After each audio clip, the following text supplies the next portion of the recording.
Yo, what it do, everybody, man? What's going on? What's cracking, locking? Yo, back at it for another watch along, man. Took the week off, man, and we back at it for SmackDown tonight, man. The SmackDown after WrestleMania. And boy, oh boy, what a week it was, man. Last week, man, we had Raw, NXT, Dynamite, uh, uh Impact, SmackDown, Hall of Fame, WrestleMania, Raw, just all of it, man. It was like wrestling like 13 days straight though. But you guys, man, what's going on, man? Appreciate everyone tuning in, man. Last time you guys definitely seen me was Monday night, so taking a couple of days off, man, and back at it with the crew. We wrapped up beyond 11:30. What was it, last Thursday? So shout out to the crew, Harley, Chanel, and my guy Brian B. Shout out to my guy Warren Marlowe, man. I know we were supposed to do commission talk this past Wednesday. We didn't do it this past Wednesday. We're gonna come up with an actual date, you guys.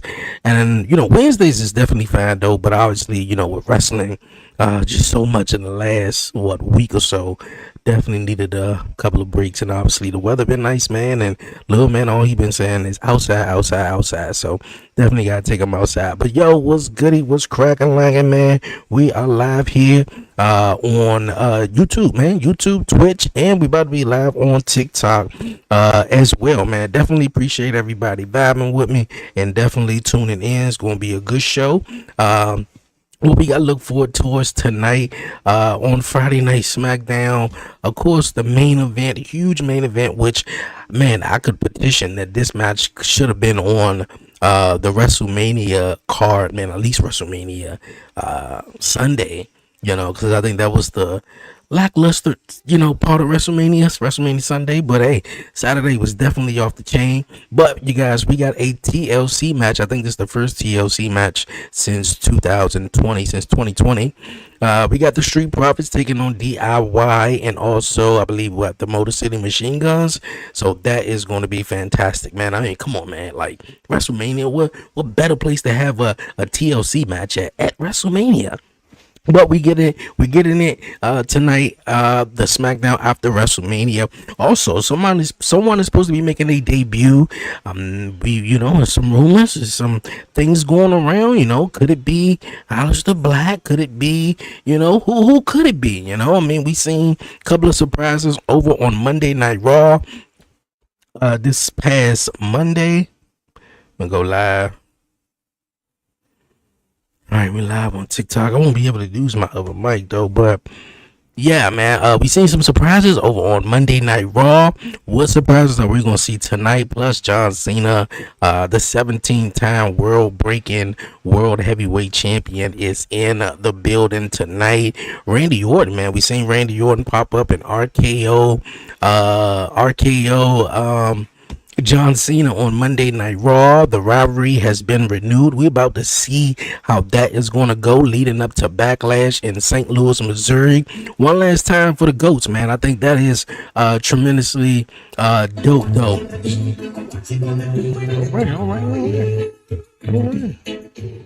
right.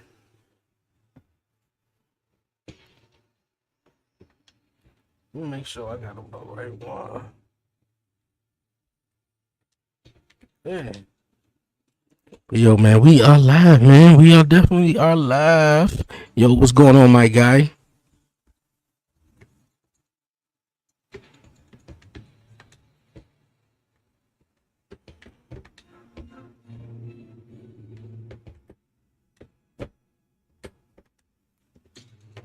What's going on?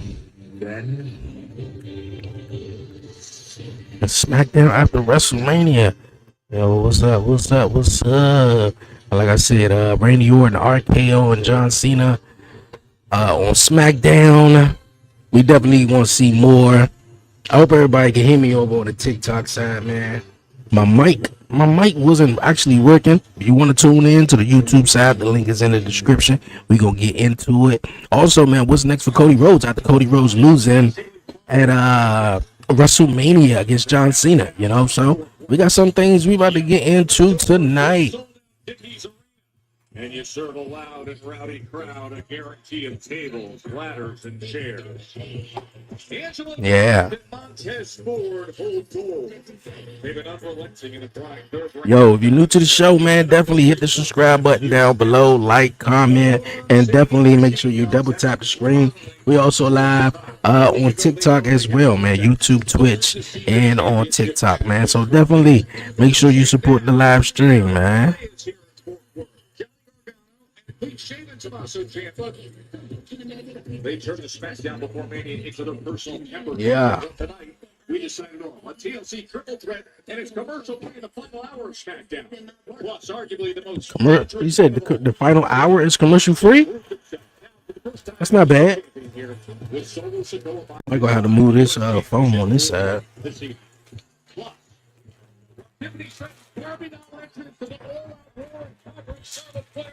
Tippy time here in Texas. We'll hear from the WWE. Tippy time on time here in Texas. We'll hear from the WWE Women's Champion as we welcome you inside a sold-out Dickies Arena in Fort Worth. Yeah. What the SmackDown after Mania sounds like and looks like. Let's feel the afterglow of a historic weekend in Vegas. Yeah, WrestleMania was definitely up the chain, man. See, if I had my other little tripod jump, I want to sit the phone on the jump. But yeah, the SmackDown after WrestleMania.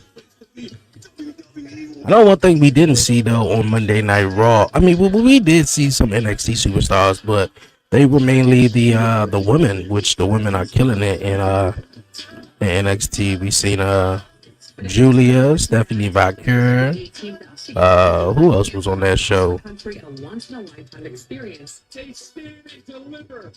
Roxanne, right? But I think she's going to be on Monday Night Raw.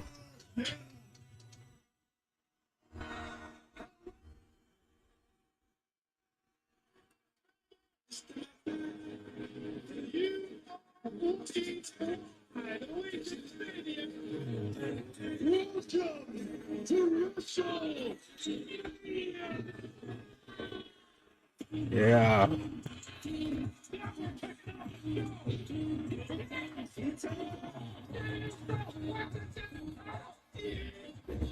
Yeah.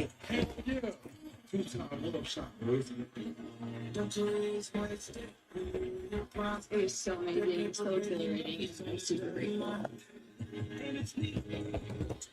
Beginning of a new chapter in the story of Lucha Libre. This gets here tonight to kick off. Americana wins his WrestleMania debut. A couple times. Yeah, I'm better than you already. Great. Today, 124,000 solid ass cats. Come on. Thank you. I've never been in front of a crowd so live. Thank you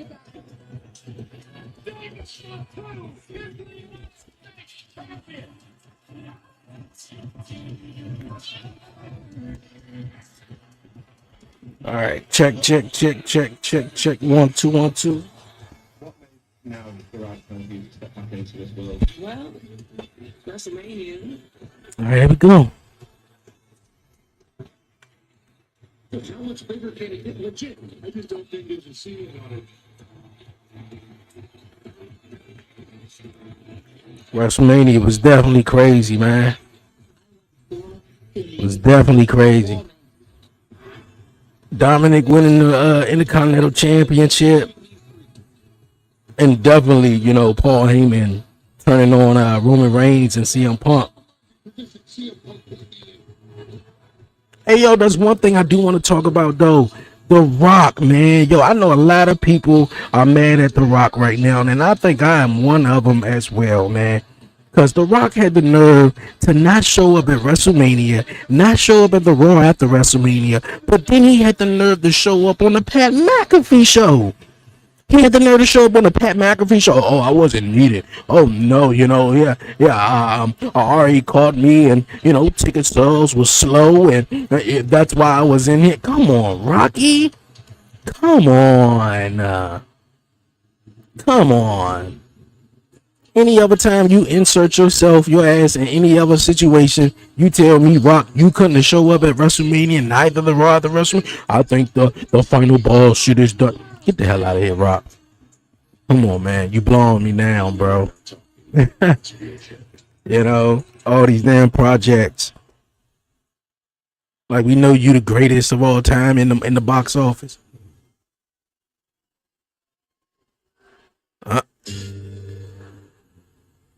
What a reception. What a reception. How many damn movies you gonna make?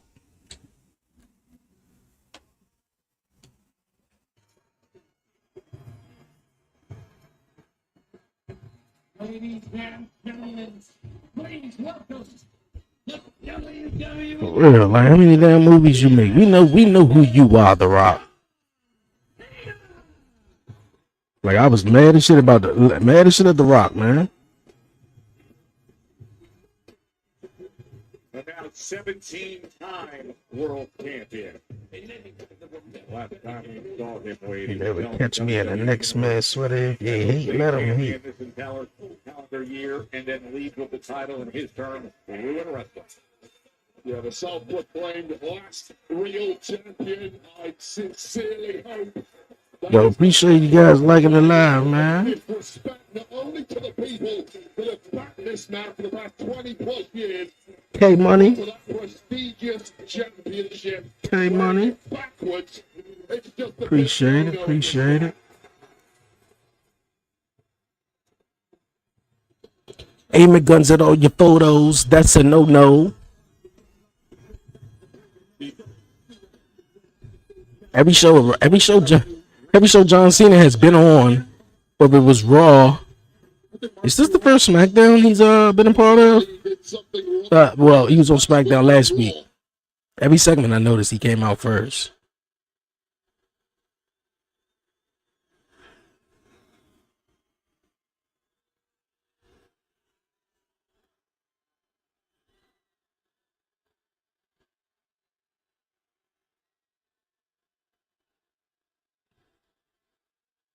About to say, he told you get in the ring. Why are you just standing there? New ring announcer.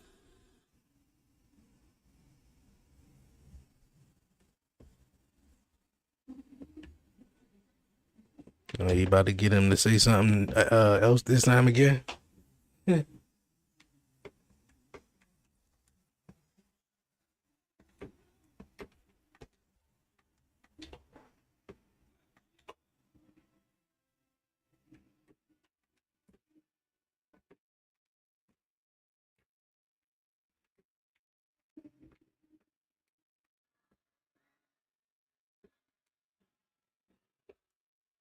My sincerest apologies. I have been Let's sit back. informed again that my announcement has been deemed disrespectful.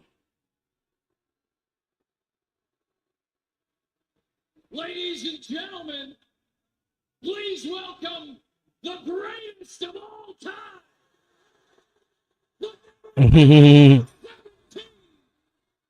Grayson Fort Worth with his presence for the final time. The last real champion. Okay. The last real champion. John, you better watch your back for Randy Orton RKO you again.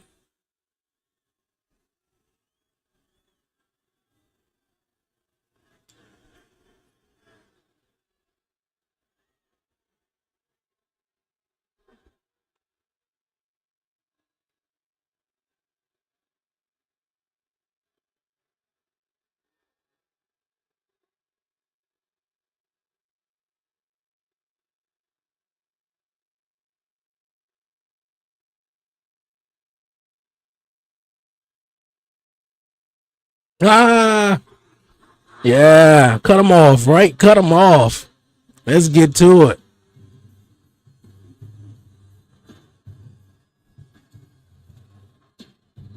This crowd is hype.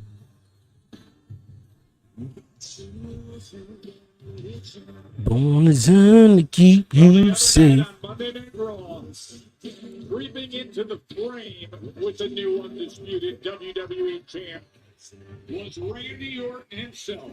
And look who arrives on time here at Fort Worth.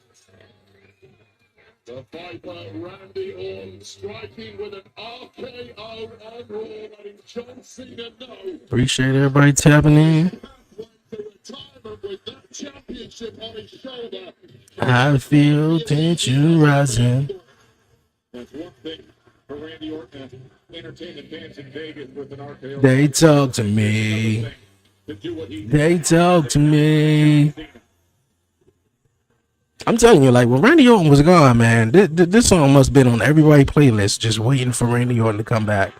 Because before then, you know, they weren't singing Randy Orton theme song like this.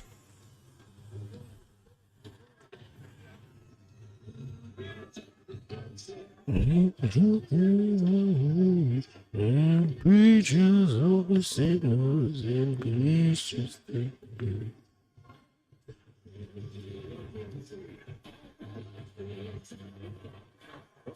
Randy Orton and John Cena, man. I just seen a clip earlier though on social media, and I believe it was in 2009, where John Cena and Randy Orton, I believe, was having either I Quit match. They was having some type of match where John was on the stage and Randy Orton, he was the bald head Randy Orton. Like that was my favorite Randy. And he was over there just pushing down on the pyrotechnics, trying to blow John Cena up. I was like, yo, like this Randy Orton is crazy, man. Like 09 Randy Orton will always be the best, man. Always be the best. And that was the year of John Cena and Randy Orton, you know, rivalry throughout that year.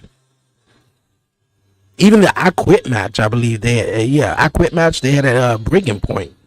Where Randy Orton handcuffed John Cena to the apron, to the ring post, and was beating the mess out of him with the kendo stick. I was like, yo. And then John Cena came back. Superman John Cena, though, he came back. He came back and won, of course. Okay, this ain't John and Cody now. This two OGs right here. I would definitely like to hear what John had to say about Randy Orton. I hope Alistair Black returns. Yeah, I'm hearing that's supposed to be the surprise tonight, maybe. You know what I found out just a couple days ago? In a couple months, it'll be 25 years to the day that you and I first shook hands. Is that why you arcade on Monday night? I have known you for 25 years, and I mean this as a compliment. Up until a few months ago, you never changed. You were always about hustle, loyalty, respect. It wasn't some catchy slogan for merchandise. It was a way of life. It was your mantra for every day of your life. So I realized these last few months, I need to think long and hard about what's going on. There's a void inside you, John, a void that needs fulfillment. So I started racking my brain, and I started thinking about all of the fans over the years. Okay. The millions and millions of kids that have looked up to you since day one. All the kids that you have motivated, that you have been a role model for. These kids, they set goals because of you. They accomplished those goals and set more goals. Whether it was the track field, on the court, in the classroom, you made those children better. Generations and generations of children looked up to you. Yeah, the number one, Make-A-Wish guy? Surely that means something to I want to know if he's still doing those Make-A-Wishes. You've granted more wishes than anybody in the history of the Make-A-Wish. Unless he just put them on pause after the heel turn. Because it would be weird, you know, you being this big heel and this heel turn, and yeah, you still making wishes for little kids backstage though, and then you going out and telling every the world screw themselves, screw themselves. You can't tell me that they were just a number. I know that that meant something to you. So I figured out how to fill the void. Okay.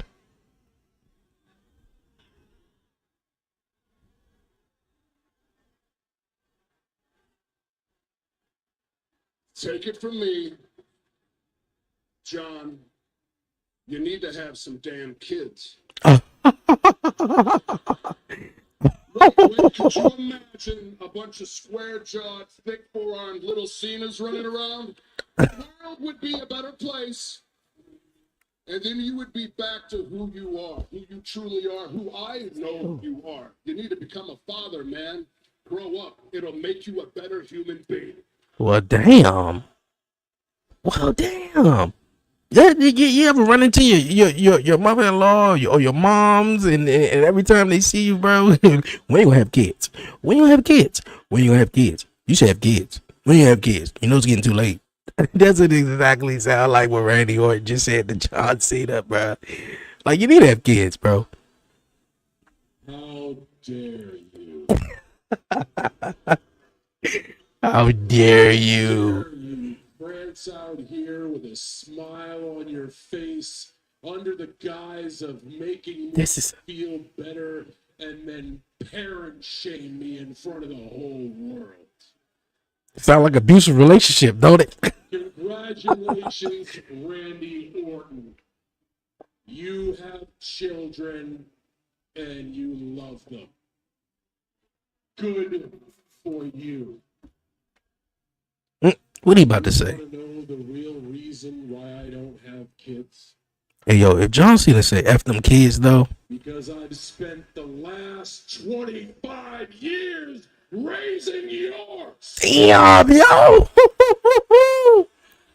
Yo. And by the sound of it from this group tonight, I have done an impeccable job. Oh. Here. So you've been raising your kids for the last 25 years, though? For the last 25 years, I have been a better parent to your children than you could ever be. What? What? Exactly. That's right, kid. Your dad's a loser. Damn. Great. A 6-year-old just gave me the finger. Classy. Wow. Very, very classy. Well, you must have taught him then, right, Dad? Sir, that is why I don't have kids. I've been policing brats like this for a quarter of a century.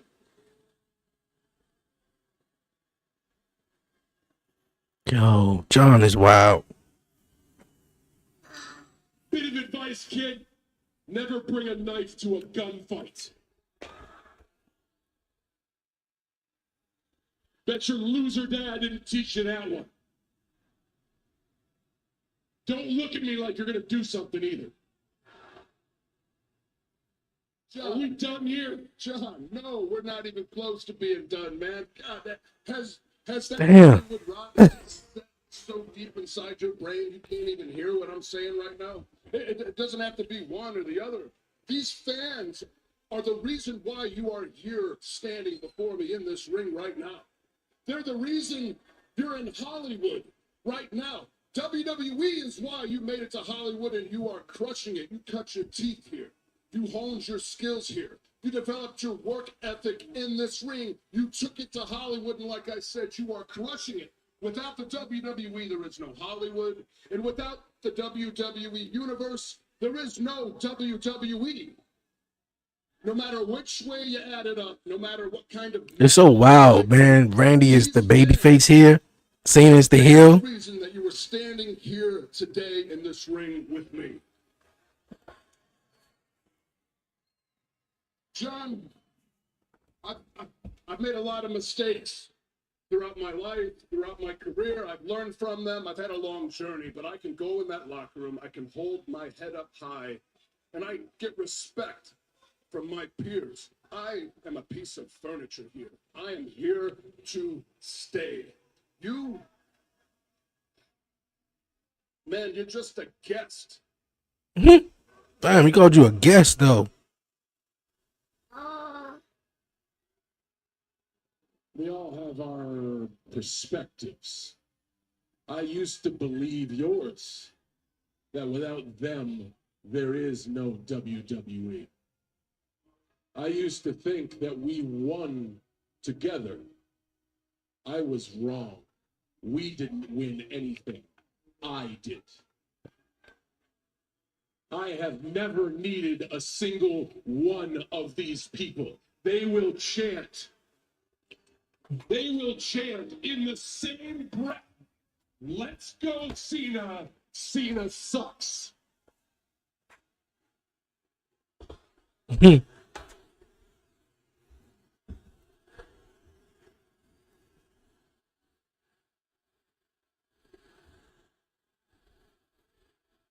I always thought that chant was just so hilarious. It's the loudest chant of the night, mostly back then. 25 years.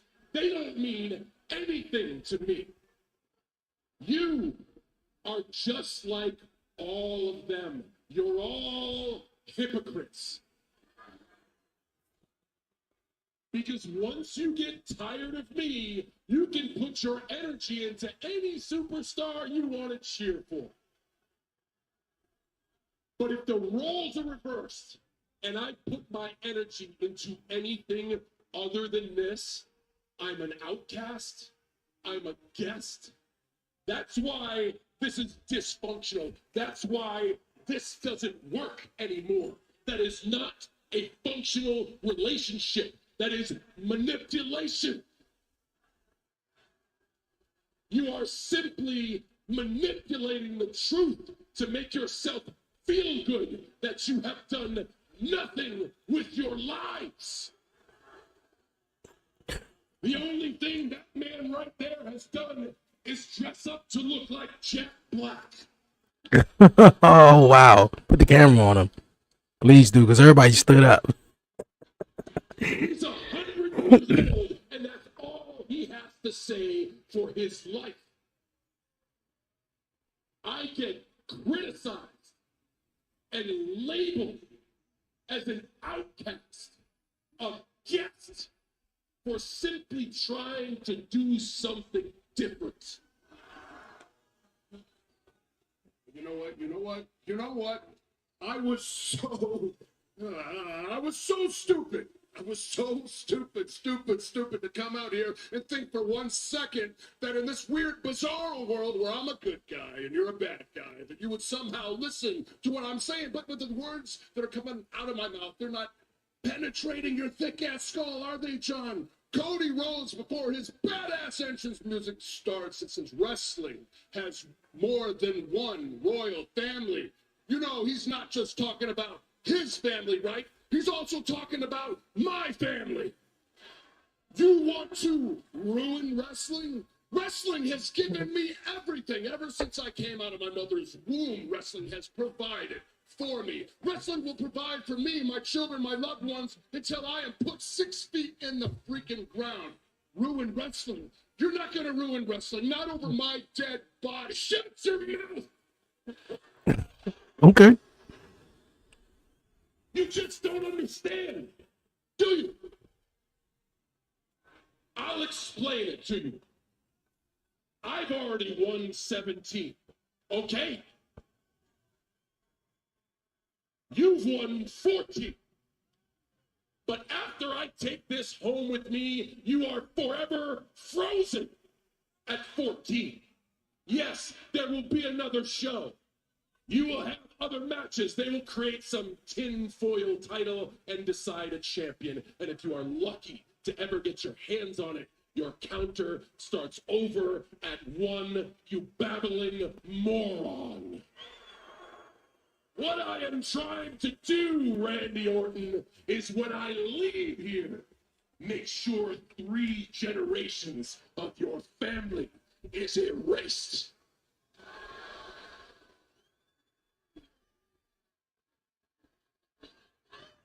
Okay.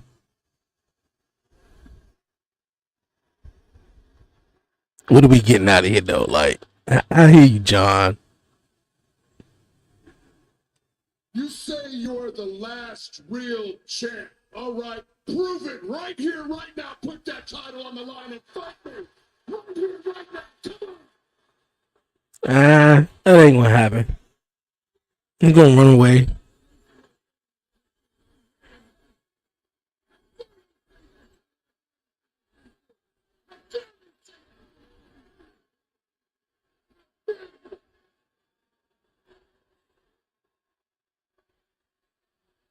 No. Of course not. John is gonna. And just like so many John is gonna run. Of course he is. 25 years, I'm doing it to save your ass. There should be a match. Randy Orton versus John Cena for the undisputed championship. But it shouldn't happen here. I agree. He shouldn't though. You should see another RKO. Time, it's not your fault. It's for Randy.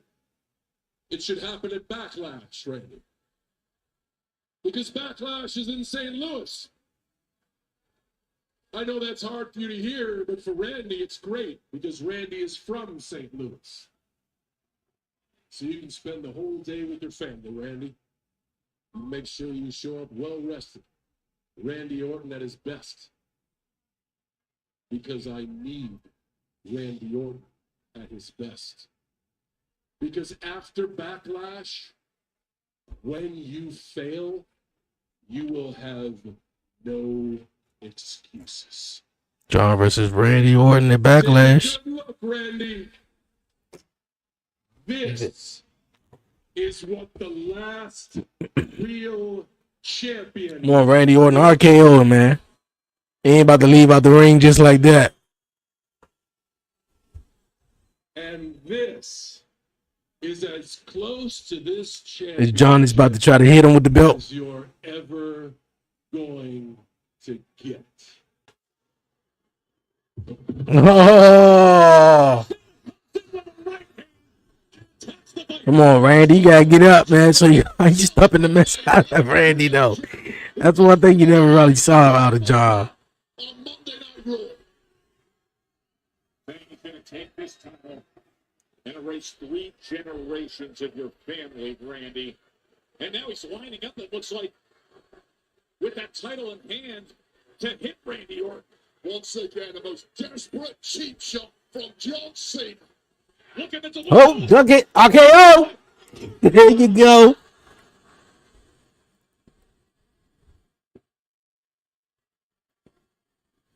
Don't bring a knife to a gunfight, John Cena. You're only Yeah, Wade Barrett threw it right back at John, though. He does it here. Randy, pick him back up and RKO him again. An undisputed WWE Championship lays there with Cena Blayden. Voices are getting louder in this arena. And the sadistic That was the sign of the turnbuckles. I thought there was somebody coming out. I really, you know, the funny thing though, I kind of want to know what Cody Rhodes think about this. Like, I mean, like he just lost at WrestleMania, and where's Cody in all of this? Like, John, you're just gonna move on, and I think this is all gonna play into the Randy Orton Cody Rhodes feud though that they are eventually gonna have because. I mean, Randy is the baby face. I don't know if Cody Rhodes could be that, but you know, that tweener. He could be that face / heel. Even though, you know, The Rock talked about how, you know, one of the goals was to get Cody Rhodes as a heel. But it's like, you know, bro, like, nah. Hold up, wait a minute. Like, if I was Cody, I'm losing that belt. I'm showing back up, bro. Yeah, you won. You won at WrestleMania. You got that. Oh, Fraxium is on SmackDown now, and they're no longer the NXT tag team champions, right? They lost to Hank and Tank as Stand and Deliver. Oh, they're gonna be a dope addition to the tag team, man. Like, I wouldn't mind seeing Fraxium take on Motor City Machine Guns or DIY.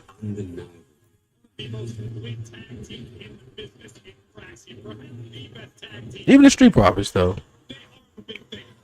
Yeah, John versus Randy Orton, man, that backlash is gonna be something else. And I just spoke about this though, how on Monday Night Raw we saw most of the women either debut or come up in the main roster were women on the in the NXT. From NXT, Julia, you saw Roxanne, you saw Stephanie Valkyrie, you saw a couple of women though. And here on SmackDown, it looked like we're gonna get, some of the guys, starting with Fraxium, he used to go by A-Kid, but Axiom, and Nathan Frazier. Even though we saw Nathan Frazier have a couple of matches on SmackDown though. So that's what's up though. That's what's up. That's what's up. That's what's up.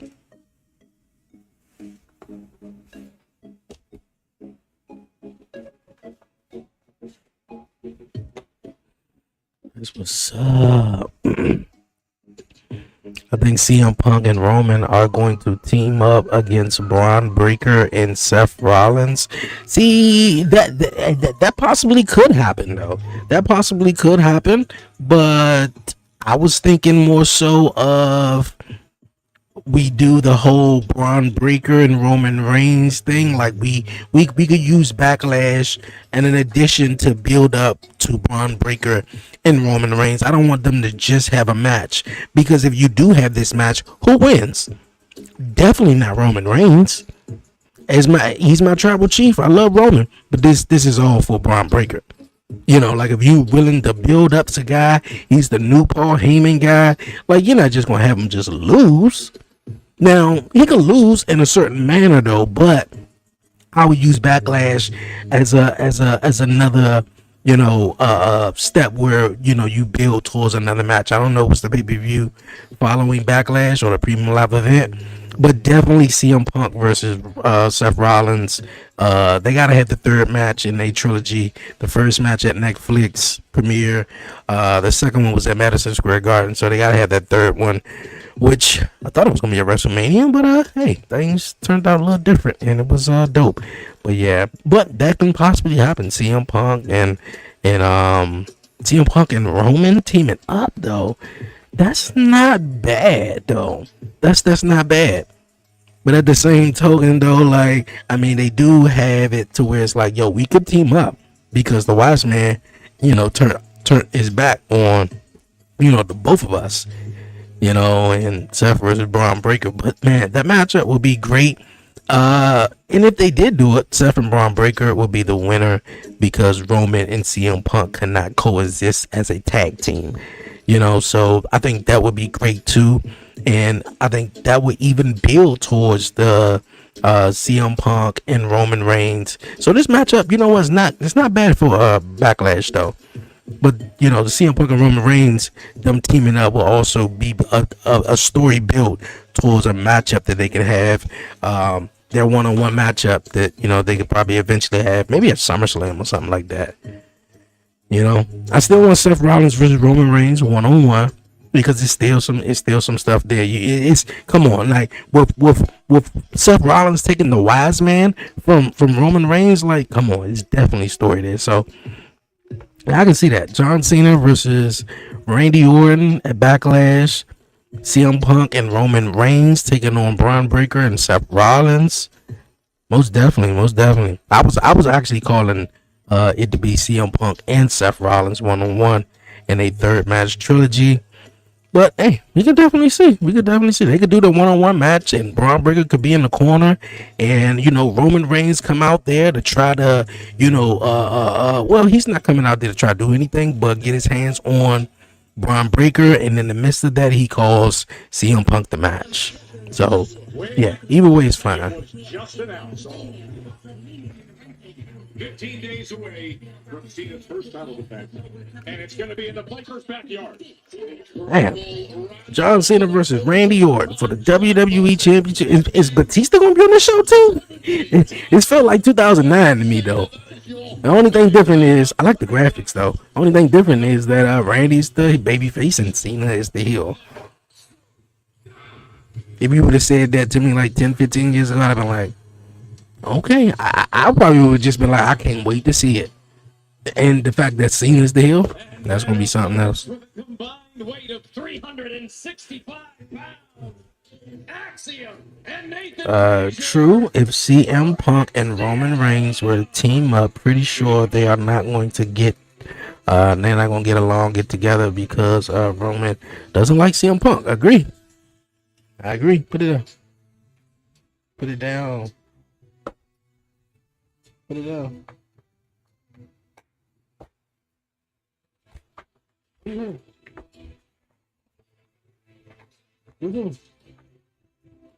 Wait, for a better part of the past year, Axiom, they were the best of the best at NXT. Yeah.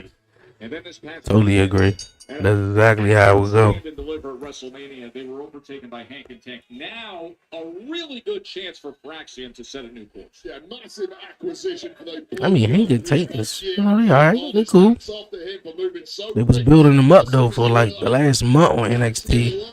Especially I think that Gauntlet match they had. They just beat everybody in that Gauntlet match on NXT. The island of Jersey in the UK. What a combination these two are. Yeah, combination indeed. You're going to see right away. Yo, what's cracking? What's good with everybody in the chat, man? That's exactly what they are known for. Watching SmackDown. Watching SmackDown. Oh, and this is a fast tag team, man. You gotta, if you blink, you'll miss it. But they work so well together. Would you look at Nathan Fraser? And how about Axiom as well? Hot start, fresh out of the blocks here for Fraxium, taking it to Los Garza hasn't been able to breathe since the beginning here. Message to the entire SmackDown tag division. Oh. My, quick to the top, the moonsault. Nathan Fraser and Axiom. Welcome to SmackDown. Los Garza That's what's up. Get a shot in the spot. Into the cover and quickly Berto gets Fraser off of him with the kick out. Santos Escobar must be pulling his hair out right now. This has been a disastrous start for the Lucha team. Well, Los Garza, it's interesting you say that because they've got an earful from Santos Escobar lately. He has been constantly trying to push. Yeah, man, they need like they Cheap move there from Angel and Berto as Axiom falls to the. like if they're gonna be a team, they need to like be serious with it though, like and stop messing around.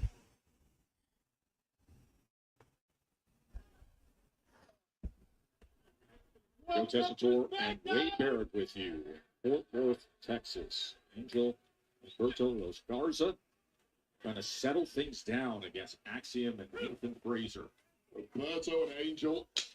Oh, fast moving superstars. We've got a close-up personal view of that job. As nasty as it gets. Payback, though. Slamming Axiom's head right into the corner of the apron. And Los Garza, I think, have realized we simply cannot match this duo on pace. But we have a power advantage to slow things down when we get a chance and punish this new duo. That's exactly what Angel wanted to do with that big knee right to the back to the upper back. Like if they gonna have them team up, I feel like they just like and then they put them with Santos Escobar, which I feel like Santos Escobar was like he's good. And the whole Legado del Fantasma, they kind of like messed that up in a way. I felt like they took what was it, Joaquin Wild, another guy. They took them off of out of Legado del Fantasma, which they actually could have just added to the group instead of just making it to where it's like we got Legado del Fantasma and then we gonna make a LWO. Plenty left in the tank. Like they could have been a real dominant faction. And it don't look like Santos is wrestling right now, even though he was wrestling last week in the Battle Royal. And this is something that Fraxium are going to have to get used to if they're going to have any success here. they moved up from NXT where they dominated. But this now, it's a whole new level of competition. And might I add, a whole new level of skullduggery and dirty tricks. Smug look on Angel's face. Knows he's completely neutralized this young duo. They get too cocky. Now the teamwork shown by Los Garza. Oh, nice. Looking to put this thing away. Kick out at 2. Glory special, but it wasn't enough. Showed you Like, they could really be a dominant tag team, man, if they just really take them serious, though. Try and hit this tag to Fraser.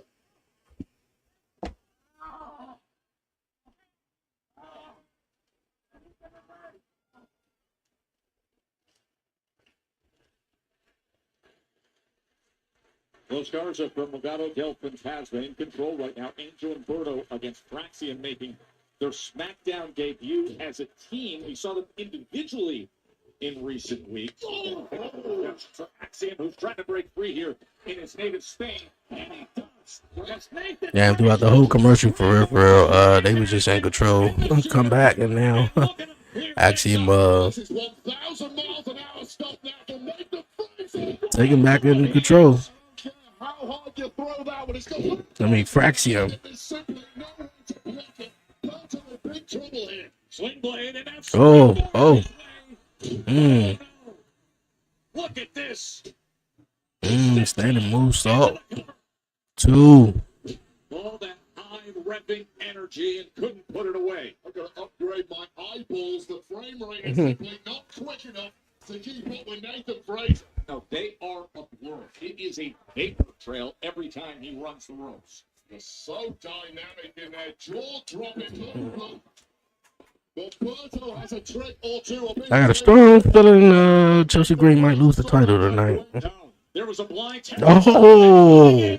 Was Angel with the kick, puts the leg, and getting that right shoulder on the last possible second was Frazier. Yeah, all Check the up out attempts 2. to See what he gonna do. that kick to the jaw, that precision strike. Tag. Angel, and now it's the durability of Fraser that has kept Fraxian in this one. They are heading on up. They've seen how dangerous they could be with their teamwork from up high. From the top, a super MTY now cleaning house. Roberto standing moonsault. Not standing moonsault. Moonsault off the top rope. Oh. Saved through all the traffic was the 5'8" Axiom. What a more look at this. This is right for the super MTY. No talking out here for Nathan Fraser. It was over. I'm as desperate as Angel tried to prevent Axiom breaking that up. It wasn't enough. Fraxian refusing to be denied here on their tag team debut on SmackDown. Fraxian will survive that super MTY. I remember Tess landed on speed a few weeks ago. That was a dynamic move. But this was teamwork at will and grit to get out of it. Hey. Toe right in the middle of the ring. Axiom. About this now, we are in a dogfight. Oh. And you got to think with that acquisition of AAA that was announced on the weekend, that industry-shaking news, these luchadors are desperate to put their best foot forward. As Angel was climbing up to the top, and now Axiom. That's a nice match, though.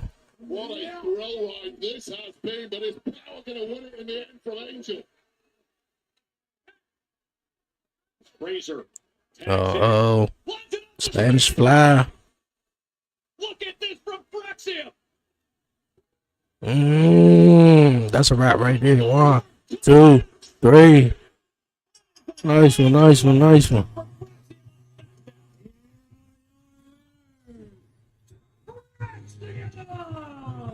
What a glorious victory for Fraxian. Welcome to the Blue Brand.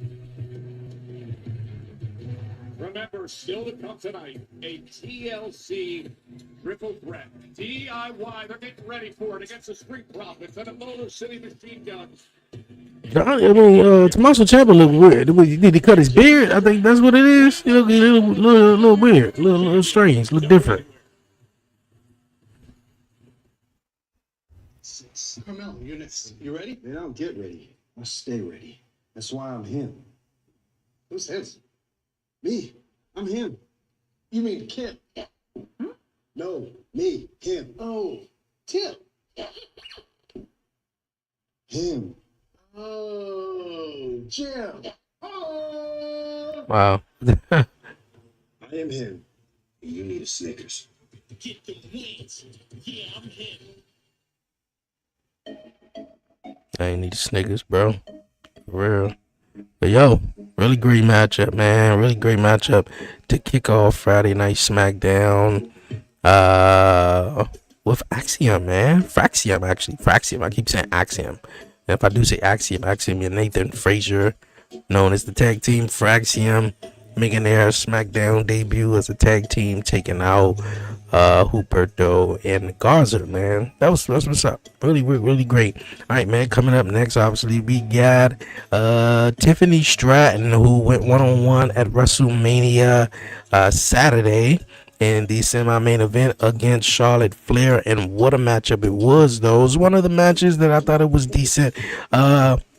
On WrestleMania, man, like they was really throwing the blows, man, knowing that the whole story and the rivalry that the ladies been involved in and telling over the last couple of weeks. Charlotte Flair being on the Sherry Shepherd show, talking about her divorce, talking about her father and her in wrestling, her injuries and everything like that, and then when that promo initially happened, everybody saw that, man. Like Charlotte Flair, even before then, where Charlotte Flair came back and she was on SmackDown, and the crowd was just booing her and booing her. I was like, Charlotte Flair look a little off though.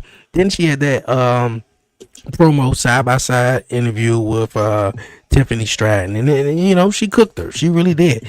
And just like someone else said, my guy Brian P, I said it too, and even Tiffany Stratton said it herself. She was like, I don't know what show it was though. She was on the podcast, and they was like, Tiffany Stratton, like, what went into that, that promo, that segment of you firing back at Charlotte Flair and everything. And she was just like, I was studying, I was listening, and she did that. She wrote that shit down and was like, okay, well, look like you're 0-3 and keeping a man, or and like I was telling my man Brian, I didn't even know these two wasn't together. I thought they were actually still together at this point. Like, I didn't even know they were like not together no more. But and them meaning Charlotte Flair and Andrade. So I was like, okay, well, cool. But yeah, Charlotte, man, Tiffany Stratton was a great match.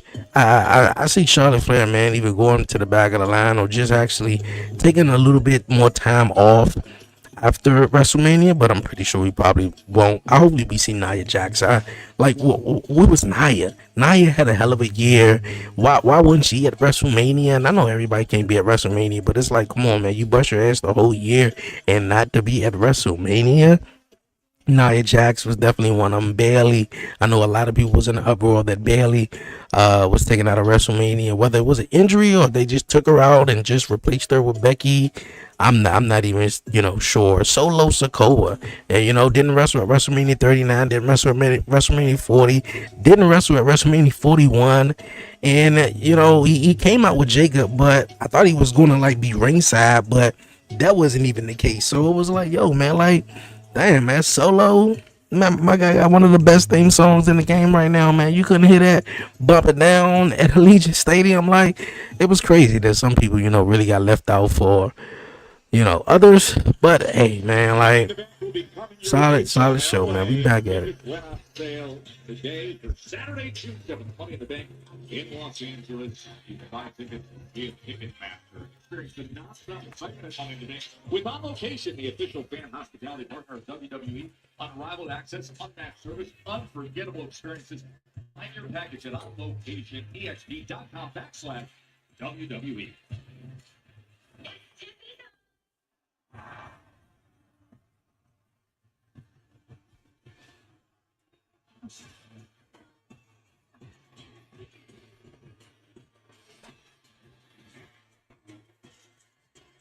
Ladies and gentlemen, please welcome the WWE Women's Champion, Tiffany. So here comes the well-earned victory lap after a hard-fought match. And for Tiffany, WrestleMania was more than just a television match. Charlotte Flair really watched her in ways leading up to WrestleMania that few could have. Wait, I think Tiffany she's the time. WWE Women's Champion. She's forever changed because of that match and that experience and that build-up, and it's for the better. Yeah, Tiffany's stride, just take a look at the wound she's wearing across her face and body. She was put through the ringer by the most physical Charlotte Flair I've ever seen. It was a fight in the trenches. We've known for years that Tiffany Stratton can win pretty. Well, now she can also win ugly. A big development in the career of the champ. It's Tiffy time.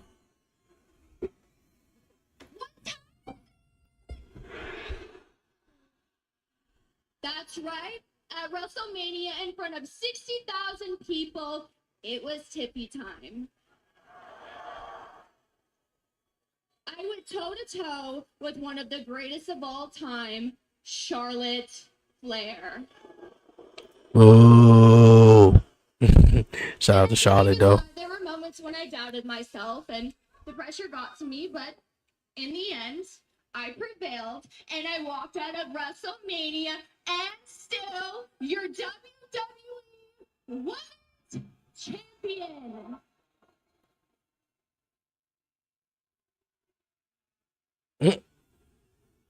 She just basically said, take that, Charlotte. And I was always told for the longest time, Tippy, you're the next Charlotte Flair. Wrong. There may be only one Charlotte Flair, but I guarantee you there is only one Tiffany Stratton.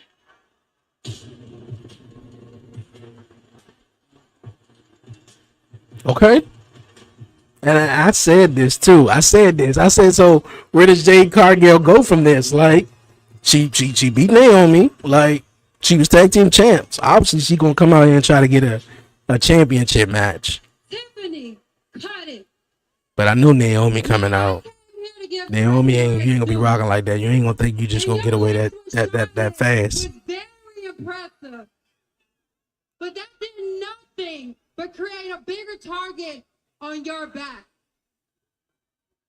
And since business is finished with Naomi, I have nothing but time.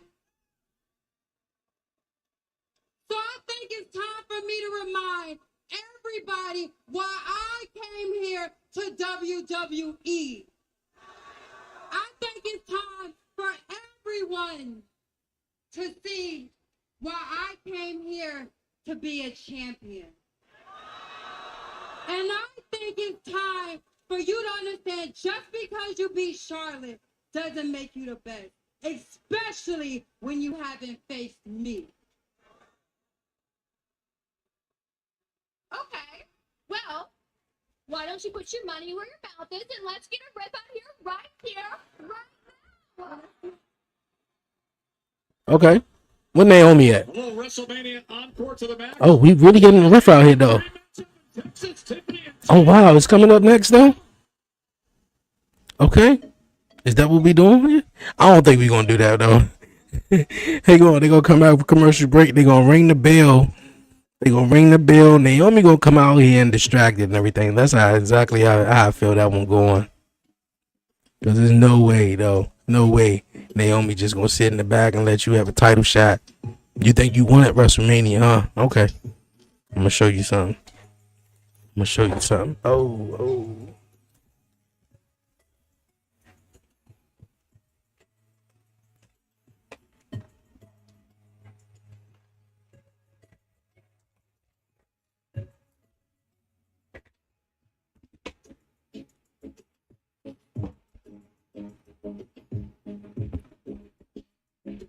Here we go. All right, man. What a show it have been. Man. For real. Pretty sure it was obvious that Tiffany Stratton was going to retain. Just the way you said it, though. Like, I'm pretty sure it was obvious. I mean, yeah, a lot of people didn't want Charlotte Flair to win at all, though.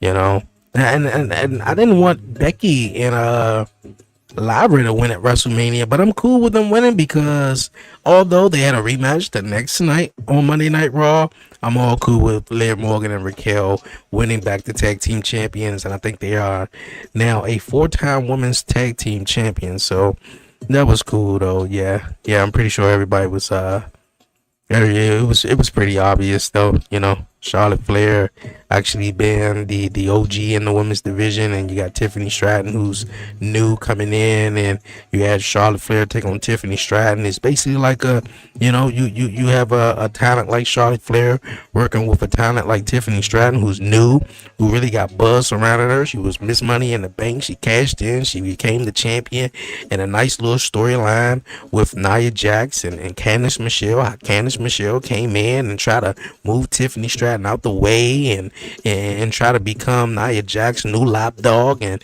Tiffany Stratton meanwhile seeing all of this play out, and that's why she took a step back and chose the right time, and not only chose the right time, just kept teasing like, yeah, I'm cashing in on you.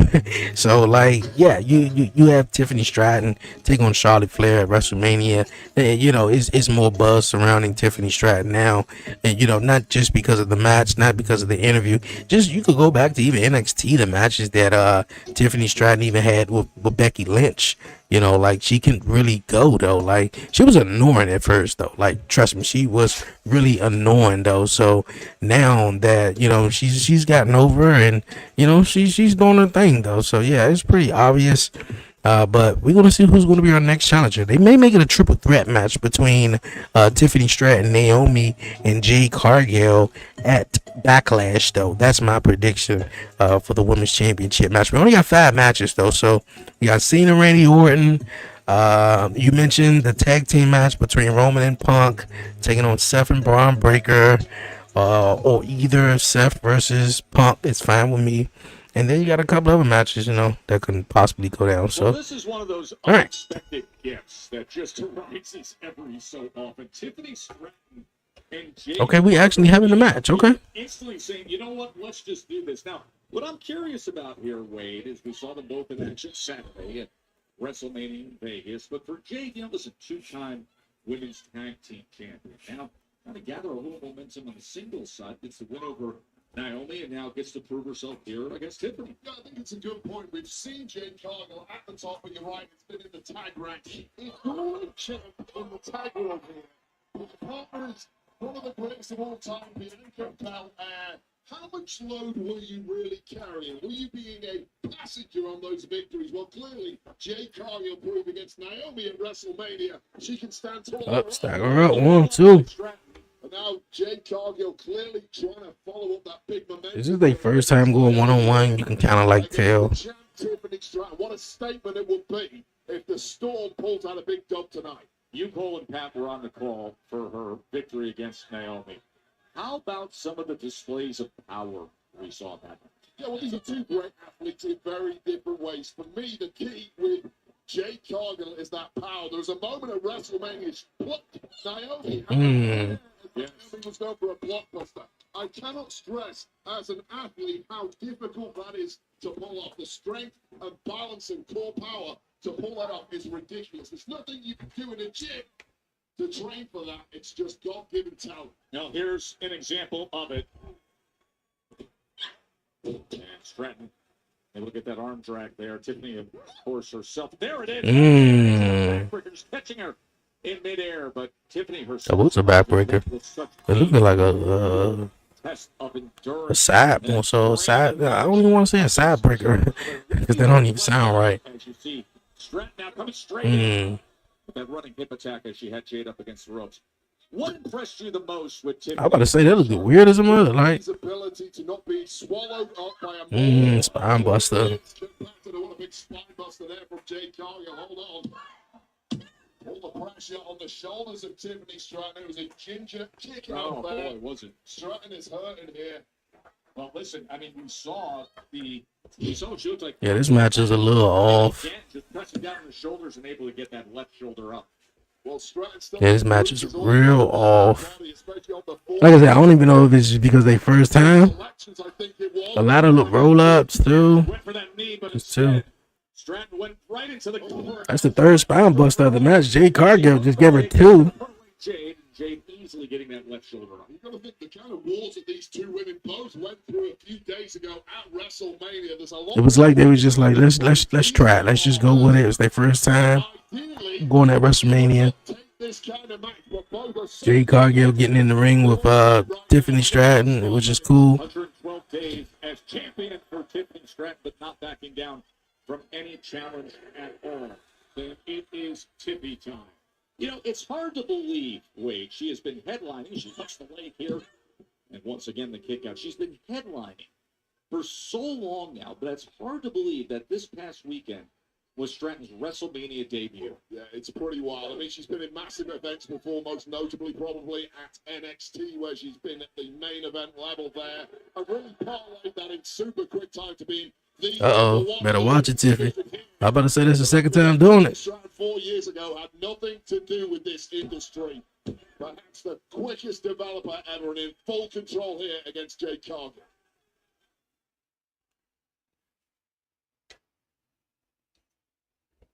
That's what's up, man. That's what's up.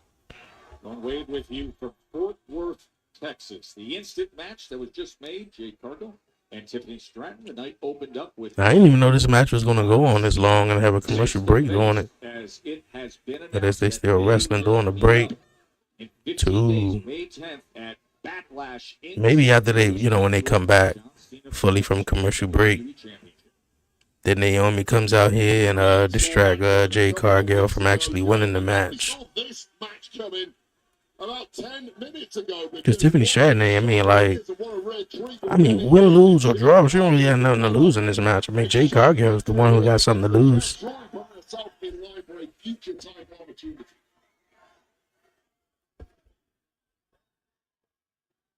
Oh. Two. Just enough to put herself in position. Now stomping down. Slowly as the match goes on, we see the athletic differences in these two, the incredible maneuverability of Tiffany Stratton and that raw power of the Storm Jade Cargill. Both women hurting in a big way in that ring, but eager to follow up their momentum of victories at WrestleMania. Definitely like, hey, look, I don't want none of the smoke. SmackDown that ever come your way. Fort Worth, Texas. Fort Worth, of course, hosted Money in the Bank 4 years ago. Tiffany Stratton, the Money in the Bank winner a year ago. That is how she became the women's champion. I thought he said 4 years ago. Yeah, a year ago. She was Money in the Bank, and then you had Damian Priest. I would have loved if it was LA Knight, though, but hey. Don't get push-ups right in her face. Don't get too attached to the gold. I'm coming for you.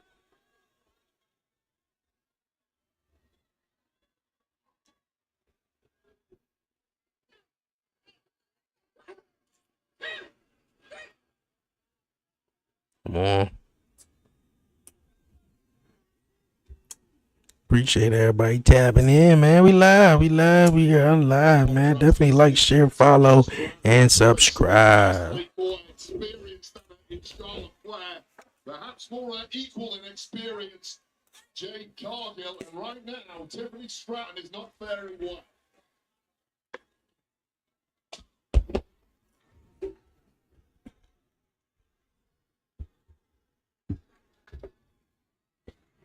Squeezing the life out of the champ.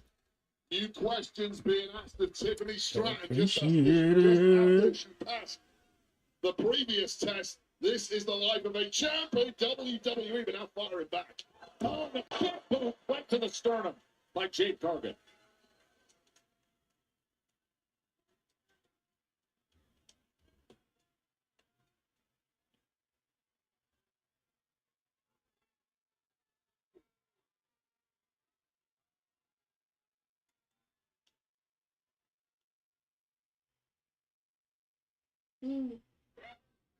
Here in Fort Worth, a big crowd of 11,600 plus sold out. Appreciate it. Dickies Arena. They're enjoying seeing this. Unexpected, but here they are. Tiffany Stratton and Jade Cargill, of course, less than a week removed from the WrestleMania victories and deciding to test each other. And at this point, Wade, it becomes the rolling senton. Who has what left in the tank? Here we go, Joe. I'm just trying to do it. She trips up on it.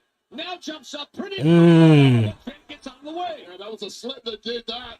Jade Cargill was banged to rights. It shows how beat up Tiffany Stratton is. I've never seen her miss. Oh, that was nice. That was nice. Hey, that was nice. In the nick of the time, Tippy time survives. Well, just shows you how powerful Jade Cargill really is. This attempt by Tiffany Stratton. Let me just catch you. Turn it into a power. That was nice. That was a nice sequence. I'm still getting over Tiffany Stratton slipping on that moonsault attempt. Something I have never seen. It's a nice SmackDown, man. Really, really nice SmackDown so far. Sums up the state of these two. This is not the fresh Barbie doll entrance we saw. Have a roll up. This is somebody that had to get through the fire of Charlotte Flair. Well, she won with Charlotte Flair, and she's gonna have to win ugly again. Okay, tonight. this is time Jade reverses it, right? I mean, that was the third time doing it. But instead, Jade, now, looking to counter Stratton. Oh, drop kick.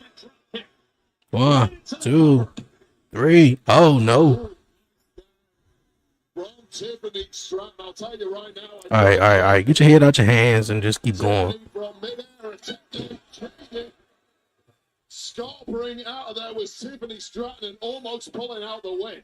Wait, there have been 2 instances in this match now where you're just in awe of what Jade Cargill can do with the power to control an opponent. You saw it there on the cartwheel, Alabama slam, and she countered to the powerbomb, and then looking for the Jaded moments ago, and now quick to meet Tiffany up. Superplex off the top. And Tiffany Stratton very slow getting up to that top. Oh. Uh-oh. You have a wardrobe malfunction. Cargill here, you want to pounce on a pin as quickly as you can, but the body is not cooperating. Guess we having a wardrobe malfunction. I don't know who it is. It's Tiffany or Jade, but allowed an escape here for Tiffany Stratton just when all was Tiffany Stratton. Her boot came out. Naomi, where she at? I already knew it. Where she at? Yeah, this ain't over. This ain't over. What in the world is she doing though? But yeah. Naomi may have lost at WrestleMania, but that has clearly settled nothing as far as Naomi is concerned. And deep into this match, when so much was taken out of Jade Cargill, that is when Naomi decides to strike. Right into the post. An unhinged and vindictive Naomi saying this ain't over till I say it. They cutting that camera. They cutting that camera because Naomi got Jade Cargill tights all up her ass though, bro. So it's like she got a thong on at this point. After Jade was reaching for a move, and Naomi pounces on her twice now, sending her into the post as her body just drapes to the floor.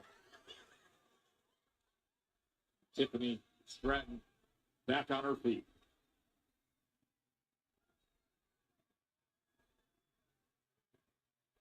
And Naomi decides to exit on that stare down. Naomi came in for one reason and one Is Charlotte Flair behind her? Oh, Nia Jax. Hey, that's what's up. That's my girl, bro. Like, why would she at WrestleMania? Tiffany Stratton. Stratton standing catching the money in the bank. Come on, man. They be bull jiving. Back in January. And you believe it's 1/3 for Naomi, but now Nia Jax with a leg drop on Tiffany Stratton. It's the ghost of Christmas past. Hey, that's what's up, man. And she told him, suck it. This is a violent assault on the WWE Women's Champion. Looking for the Annihilator. Time. for what's mine, Tiffany Stratton. That was hers. And then the cashing happened 112 days ago. What happened when she on WrestleMania, man? That's what's up, though. That statement. That's my girl. Just when you thought that Tiffany went over Charlotte Flair would bring great clarity for the women's division, that happened. The Motor City Machine Guns, they are preparing for tables, ladders, and chairs. Oh, my. For the WWE Tag Tables, ladders, and chairs. Oh, my. Oh, Jacob Fatu coming up next. Fatu. What's up, WWE Universe? Guess what? SummerSlam. Cardi next B. night, 2 nights, and I will finally be hosting.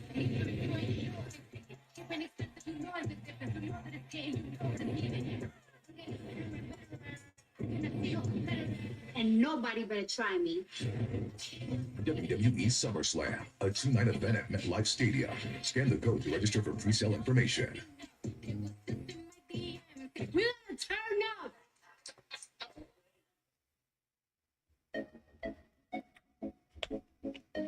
That's what's up. Stop, man. Stop. Stop. What you doing? What you doing?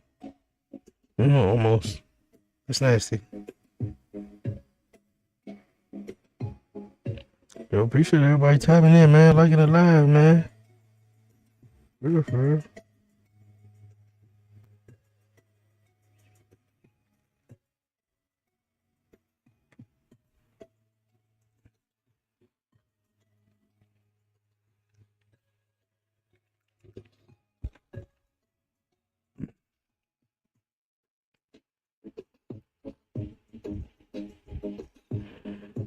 So you watching the promo of Randy Orton and Cena? Yeah, to watch it back, huh? Hey, I understand. I understand. Yeah, man. Got Jacob Fatu coming up. Seeing what he about to say. We just seen Nia Jax come back. We seen Nathan Frazier and Axiom team up. Well, you know, they're a tag team already. You know, see them do their thing and stuff. So, opening with Randy Orton and John Cena. Loved it.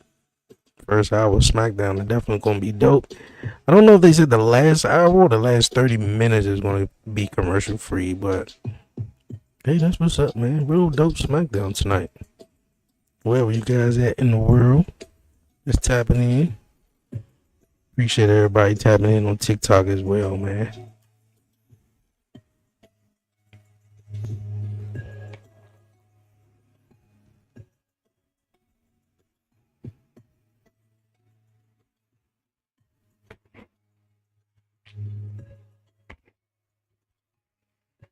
This is my first time being live since Monday Night Raw. Braun Breaker, man. While we got a little break in the show, Braun Breaker is Paul Heyman's. Well, he's a new Paul Heyman guy now. You know, lining himself up with Seth freaking Rollins. And man, I didn't expect to see Roman Reigns on Monday Night Raw, but we seen Roman Reigns on Monday Night Raw.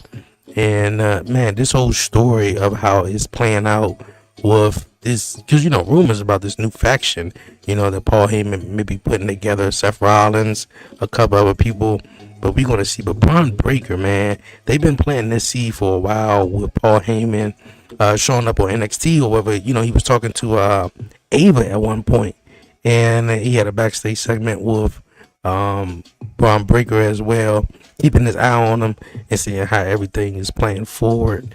It's really, really dope, man. Really dope to see it.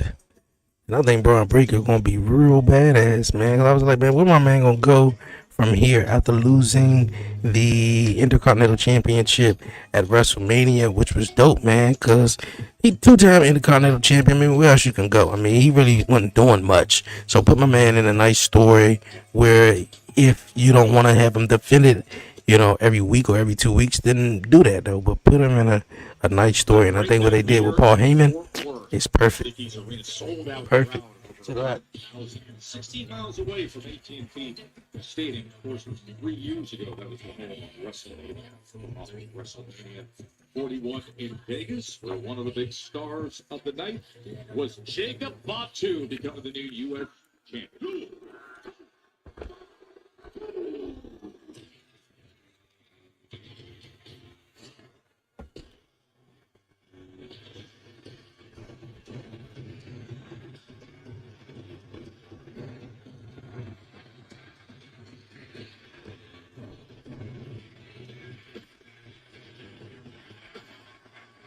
Ladies and gentlemen, please welcome Solo Sikoa and the new United States champion. Solo look a little jealous though. Jacob Fatu with Solo leading the way. Of course, when the year started, Solo was leading the way. He was then the new tribal chief. By last week, he was the chief support for Fatu. He's softening up LA Knight in singles and tag action. Jacob versus Solo could be a match at our Backlash. Came to be, didn't it? Or they gonna just sit on it for a little bit. Cause the way Jacob, man, is looking, not Jacob, but Solo, he looking like, man, what in the world? Guiding Jacob Fatu to his first championship goal. Yada I mean. The single ranks. And there's nothing like a good slice of gold to put tensions away for good.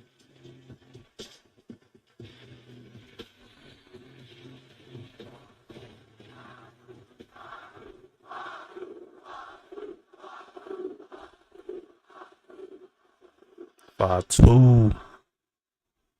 Ladies and Hell yeah, Jacob versus Solo would be a great match if they can build up the story. The story is building. The story is the story. Like all they gotta do is just pick back up on it from where they left off at. They literally just said pause. It was like you watching the show on Netflix. They literally just paused it and just went with Jacob and LA Knight. That's all they did, because the whole thing was I love you, Solo, and Jacob. I mean, Solo had left. Now Solo's back. Jacob like, where you been? And you know, Solo causing Jacob the matches and shit like that. Like it's literally the story already there. of this company. They just gotta push play. But let me remind you, Hit resume. nobody in my family, nobody wanted Jacob here except me. They thought he was trouble. Thought he was too much of a. All right, chill out with the word chance, man. Come on. You know who changed that? You know who made it all happen? Solo. With me. I'm the reason that Jacob's a champion. Look at Jacob. Look at Jay. Look at the way he looking at him. He already know he hip. Like you trying to take your credit for everything. Like you won at WrestleMania. You trying to make this about you. Because of me. This is exactly what happens when you love your family. Jacob would not be standing there if it was. Give me that mic. That's what I'm talking about.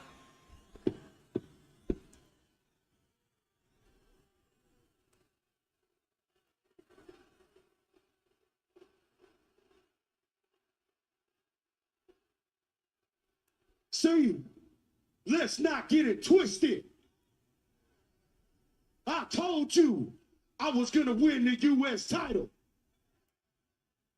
I told you the U.S. title was coming home to the family. And I told you I was going to do it with you or without you. He said it. And that's exactly what I did. Yeah, I hate those what chants, man. Like, Texas, look at your new U.S. champ. yada I mean. Yeah, them what chants is so annoying, man. Like, You see, I know that this title makes me America's most wanted.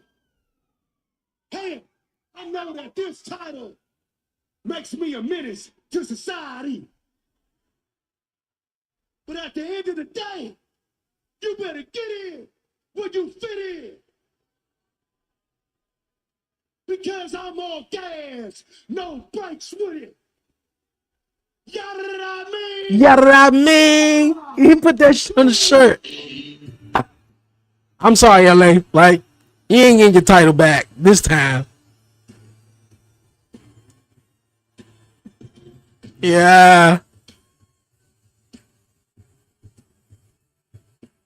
I'm sorry, LA Knight. Like you need something drastic at this point now. Like you had that match with Roman, things dwindled for a bit. You won the United States Championship. He was supposed to win Money in the Bank, but Damian Priest won it.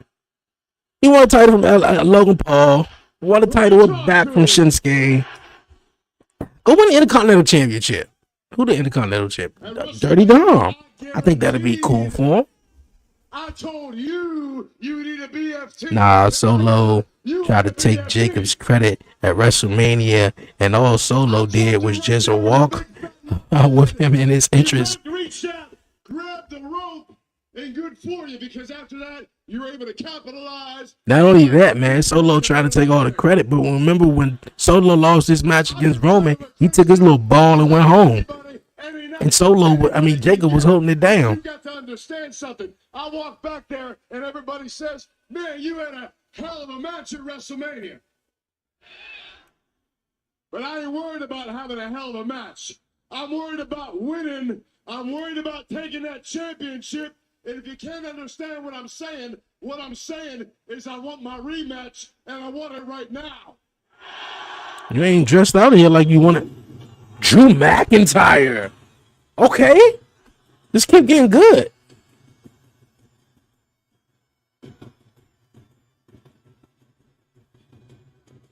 Scottish Warrior looking to crash this spot to LA Knight Party. The winner of the Sin City Straight Fight. And with that much abuse, Let me guess, Damien gonna come out here after this? astounded that he's on 2 feet. Drew, you should not be going after no United States Championship, like, unless you want to. But you should be in the WWE Championship picture, or at least in a rivalry feud with somebody until that feud frees up. I mean, personally, it is. Be told, John. But Drew versus Jacob, I mean, come on. Some big guns. That'd be nice. But professionally, I've been screwed over time and time again. Every world title match, the WrestleMania, I had to get through the last roadblock, and I beat Damian Priest in one of the most violent matches in WrestleMania history. So, Priest, I know you're not here tonight. We're not going to see you for a while, so I want to take a moment to say thank you. It was an absolute pleasure to embarrass you in front of your entire family. Drew been a menace, as always. The next plan was challenge John Cena for the world title. And then Randy Orton jumped the line. Gives it a few rounds to Black. I beat 3 weeks ago. I'm starting to wonder, everybody, is it World Wrestling Entertainment or Nepo Wrestling Entertainment? Speaking of which, hi, Bloodline. Oh. You done yet? I'll get to you in a second. Yeah, continue on. I've been watching Cena these past few weeks. I watched him tonight. He ain't the same guy. He's a punk now. Drew McIntyre wants to fight the baddest dog in the yard. That's Jacob fought too. I want to fight the baddest champion in the yard. Jacob, I want to fight you. Blah, blah, blah, blah, blah. Can somebody wake me up when this mush mouth is done? Always with the jokes, ain't it? Always with the jokes. The only joke around here was your last U.S. title run.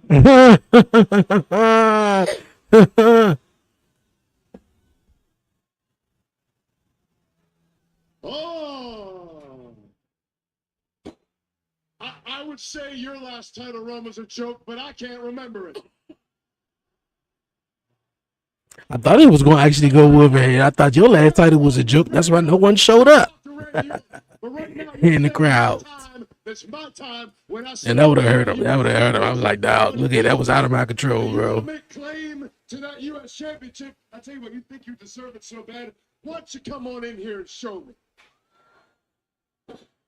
Okay. Drew's not Whoa, bashful about whoa, taking whoa, invitation. whoa, whoa. Hold on a second there, fellas. Come on, Nick. I think we can all see where this is going. So before you two tear each other apart, how about I offer an alternative? How about you come back here, you put your tights on, you put your boots on, you lace them up tight, and Fort Worth, Texas, I'll give you Drew McIntyre versus L.A. Knight. Yeah. One-on-one tonight, and the winner is the #1 contender for the United States Championship. Number 1 contenders match. GF Emma, the love Jeff for the #1 contendership. I'm weighing in I always was a fan when they pulled promos, man, in their regular clothes, and then went back and put on their wrestling gear. Like I always was a fan of that. Never like pulling a promo and you coming out like this is the first segment of the night, and you out in your tights and everything. So I'm like, you must about to have a match, right? No, I'm not having a match. I'm just out here talking. Why you got clothes on though? Like I always was a fan of having clothes on. It's like everybody's not ready to compete yet. Now I gotta go back and get dressed. I know I'm known to have a big mouth, and I always got something to say. Then you got some of the ones where it's just like, well, I'm just gonna compete what I got on. And it's because it Yeah, I feel like she means winning so tonight. much to me. I've wanted this for so long. And just like my mentor, Rey Mysterio, who's a former United States champion, and Eddie Guerrero, who's a former United States champion, kind of want to bring some Latino heat into my match tonight. And of course, just like how they do it here in Texas, you go big or you go home. And Byron, I'm not going home until I have the United States Championship around my waist. Zelina, good luck tonight. the U.S. Championship match that Zelina Vega desperately wanted. And Yeah, I think Zelina is winning this one. I choose to be a wishmaker. It was good. It was good with everybody in the chat, man. Just joining in. Yeah, I think Zelina is definitely taking this. Yeah, you said hope Drew McIntyre gets in the feud with Aleister Black. Well, now we just gonna have to figure out, you know, what moment is the guy who's supposed to be making his 25 debut here on SmackDown, particularly what segment. You know, I don't see him being involved in the main event in the TLC match, unless they just have a or what they could do, he could pop up in the Drew McIntyre LA Knight match later on tonight. You know, that's what I can, you know, definitely say he could do. You know, whether that could be after the match or another match, whatever the case may be. So yeah, man, that's what's up.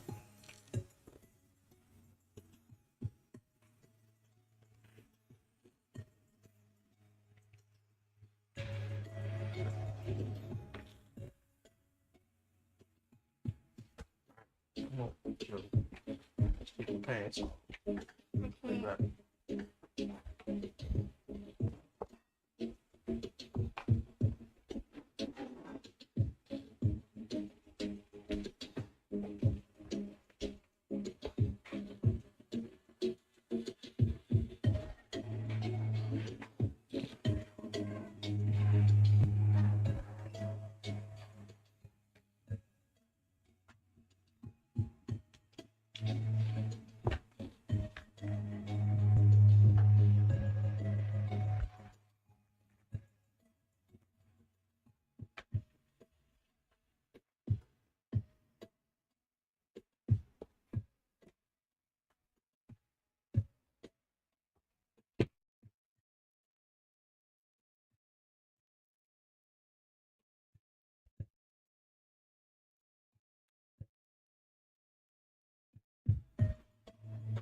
If you look up.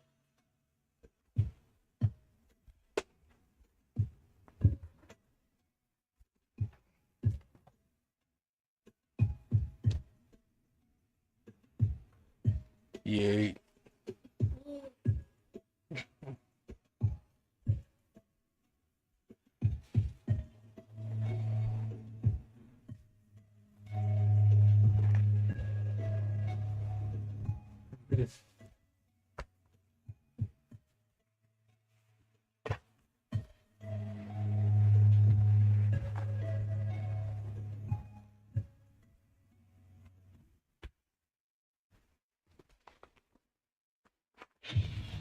WWE Live is louder than ever. And they're bringing the noise city to city.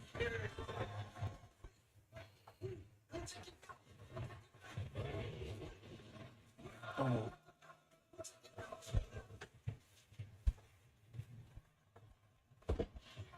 So get ready to join the action. 14 brand new events. Tickets on sale now. And remember, we still have our TLC Tag Team Championship coming your way, commercial free. And now this United States Championship match. The following contest is scheduled for one fall, and it's for the Women's United States Championship. Introducing first, from Queens, New York, Zelina. A couple weeks ago, perhaps it was a goofy win for Vega when Chelsea Green was unknowingly counted out. But wait, last week, Vega proved herself.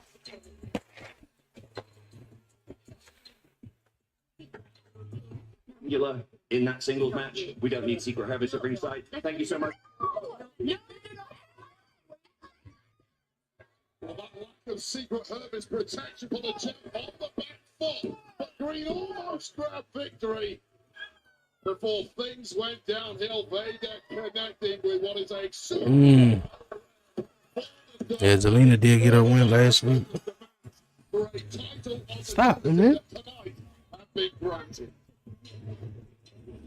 WWE.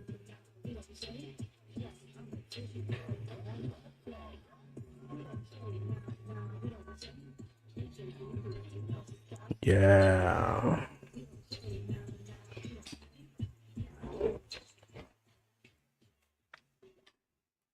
Pledge your allegiance to Chelsea Green.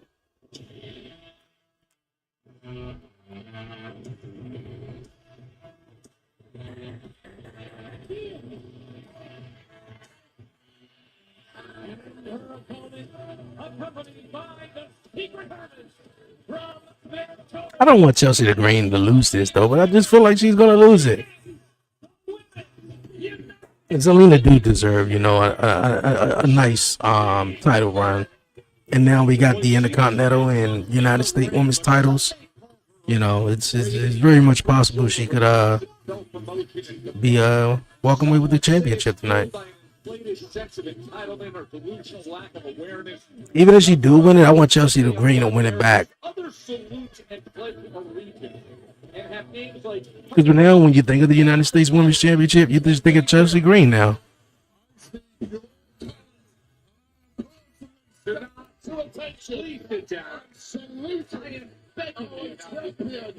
Chelsea Green in Chelsea, we trust.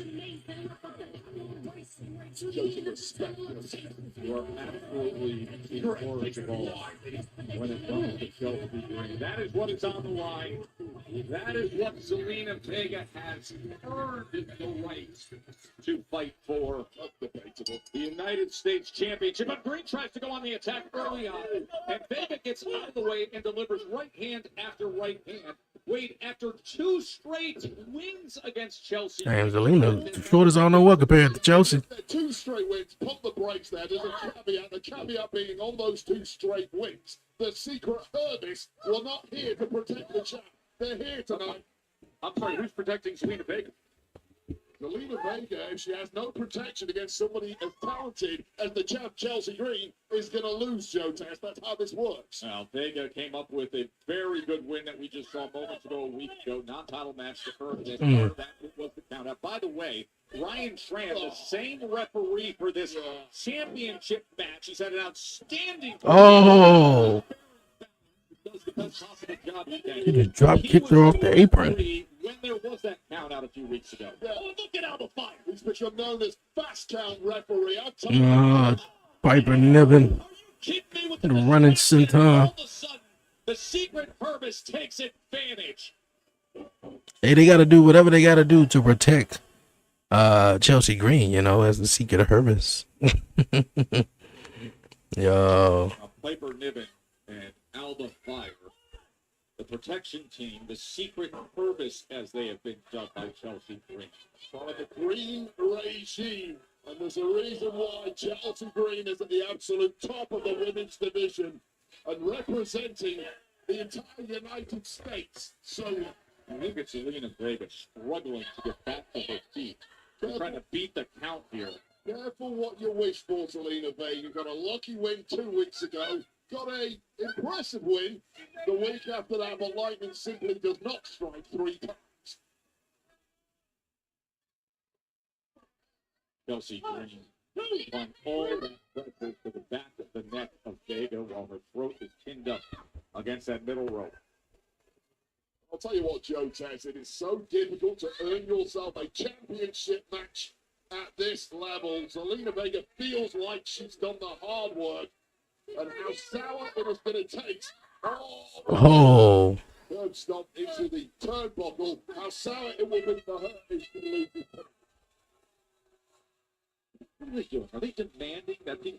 Would you please sit down? This is getting out of control now. You have a job to do. You're not saluting her. Shit, if she do lose this, man, she should go over Raw. I mean, they ain't say nothing about the draft. I'm not sure how that's gonna work though, but she should go over to SmackDown. I mean, not SmackDown, but Raw, and win the Intercontinental Championship too. Never sat next to a more biased commentator than Joe Tess. Sitting here standing up and pledging allegiance to one of the competitors.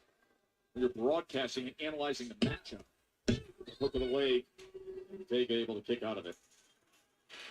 It's North America's sweetheart, Joe Tess. She's from Canada. The modern day She's Marilyn Monroe, Miss USA herself. There's been a support from this crowd. Big USA champ for Chelsea Green.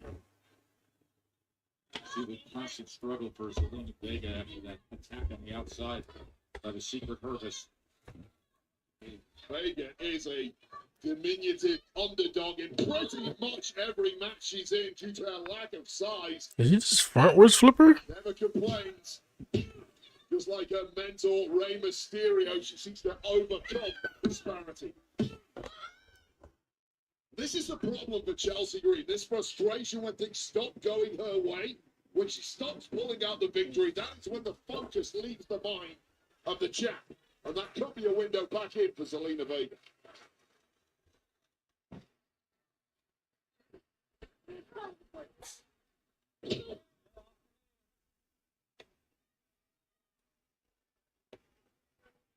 The look of severe disdain on the face of Chelsea Green, who now looks to punish the challenger, Zelina Vega. Let's go, Chelsea.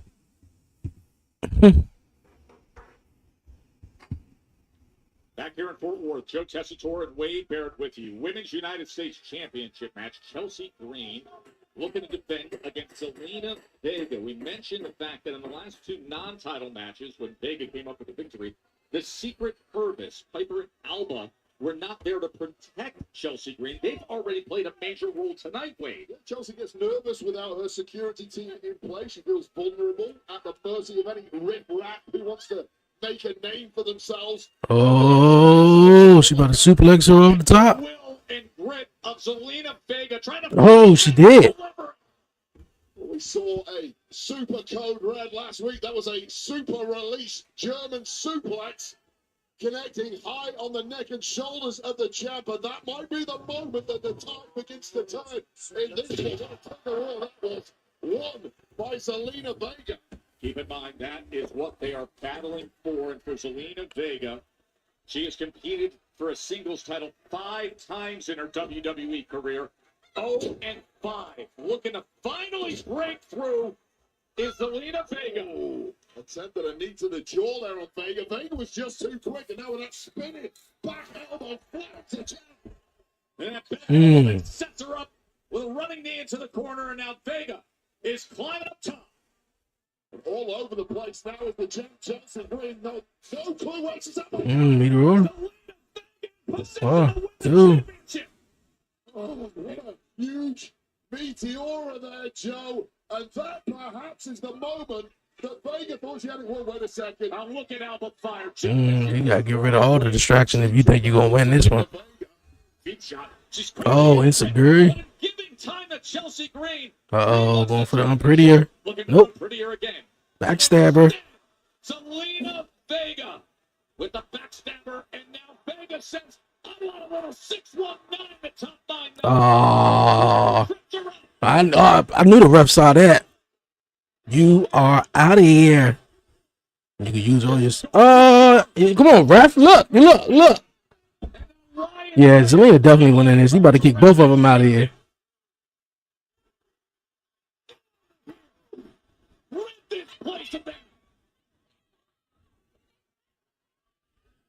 Justice is served. The secret herb is evicted from the matchup, but it might be academic. His back in control is Chelsea Green. Oh, 1, 2, 3. I knew it.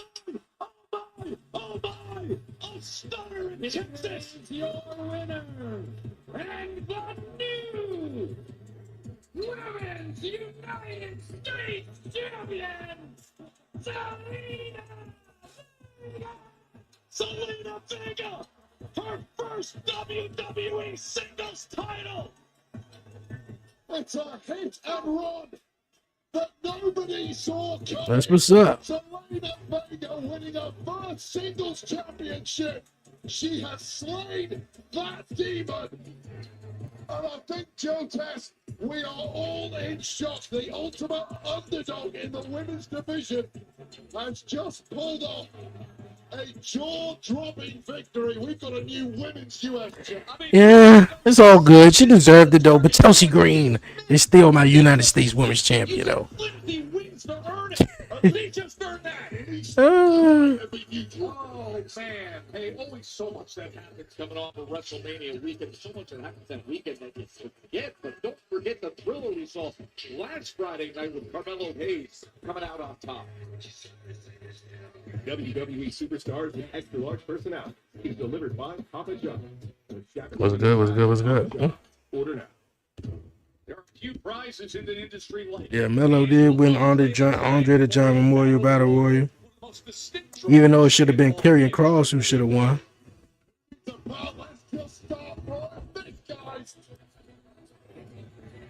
Everybody that was in that Andre the Giant Memorial Battle Royal last week was in a tag team.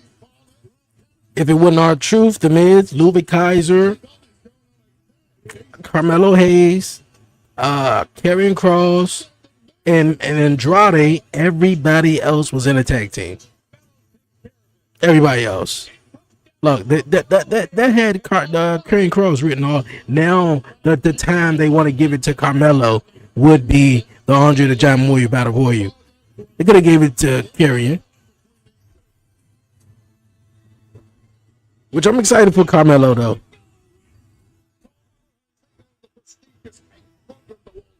Congratulations.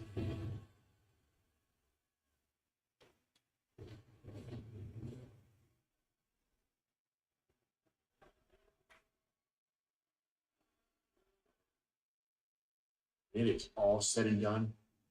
You will go down as the greatest Andre the Giant Battle Royal winner of all time. How? That's why I sacrificed myself for you. Because I have the vision of Melo Hayes.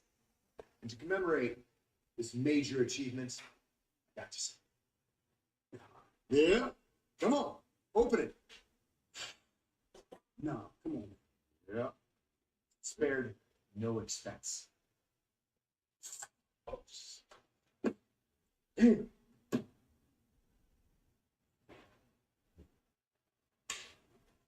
a big ass chain though. Is that him on the chain? This is bigger than me, miss. Oh no, it's the Andre the Giant Memorial Battle Royal. It's Andre the Giant. Basically, it's the trophy, but a necklace. True spirit of Andre the Giant. When I'm It's Andre the Giant's head. 7 feet. 7 feet. I'm larger than life. I am the 10th wonder of the world. 10th wonder of the world. I am. Yes, you are. You know what? You just inspired me. I'm gonna go out to that ring and get something off my chest here. Let's go. Hey, you enjoyed this. Yeah, okay. Yeah, the Miz is getting knocked out by Aleister Black. Okay. I had to figure out, okay, what segment is he gonna be able to pop in? So he got a chain with Andre the Giant head around his neck though. Yeah, that would fit Carmelo. That would actually fit him. He's the only person who could put a chain on and have Andre the Giant's head around his neck though.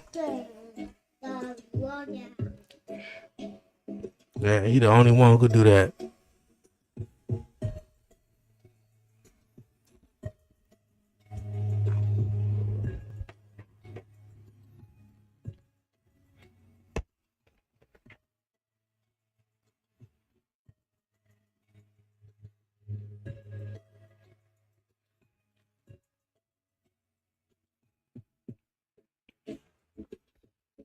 All right, who's walking away tag team champions tonight in our main event?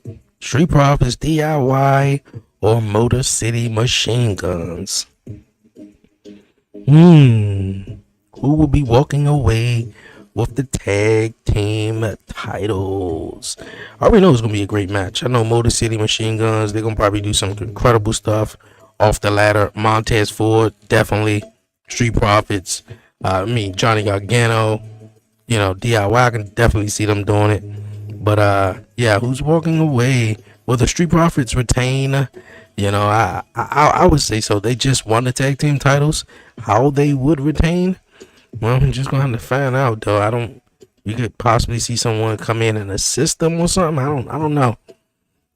They could lose. They could have a big ending. Maybe the Street Profits break up or something. I don't know, man. But yeah, man. First TLC match we've seen in some time. Wasn't the last TLC match?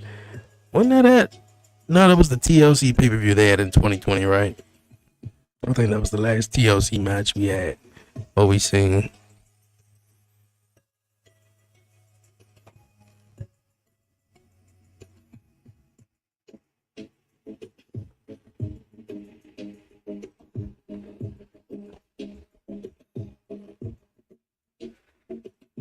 Right.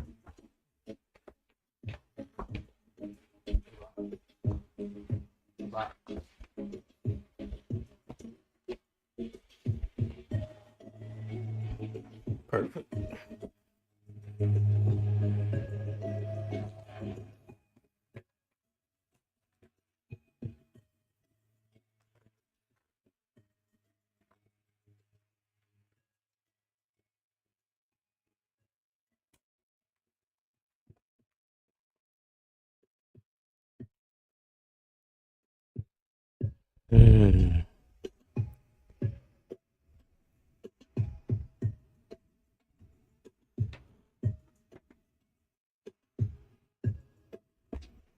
Cracking.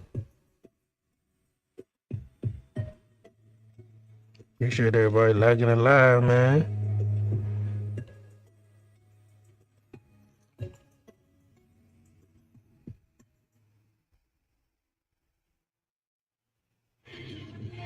The Miz fresh up his custom jewelry shopping spree to secure a 10-pound coat of Andre the Giant head pendant.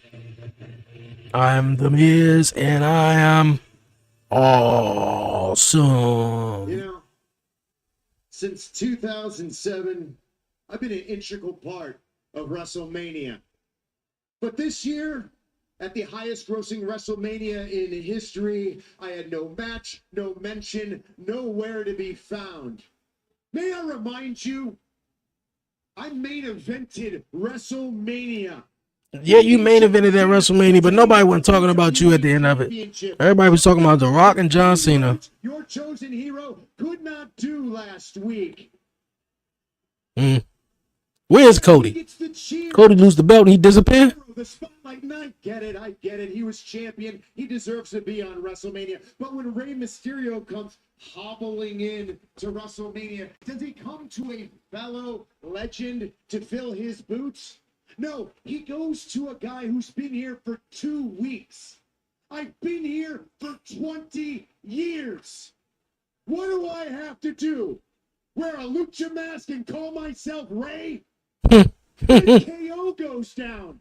Orton needs an opponent. He needs an opponent. Do you guys want a guy who's beaten Randy Orton for the WWE Championship? No. You guys want a guy who's an internet meme. Everybody's looking at the stage. The stage must be black now or something. Musical theater in a wrestling ring. I am sick of it. I am sick and tired of people showing up in WWE, people that I'm a bigger star than. People that cannot lace my boots in this ring. I'm sick of them getting opportunity after opportunity. May I remind you that I am the A-lister. I am the most must-see WWE superstar of all time. And may you never forget that I am the Miz, and I am... Oh. Is it him? Is he back? Yes, it is.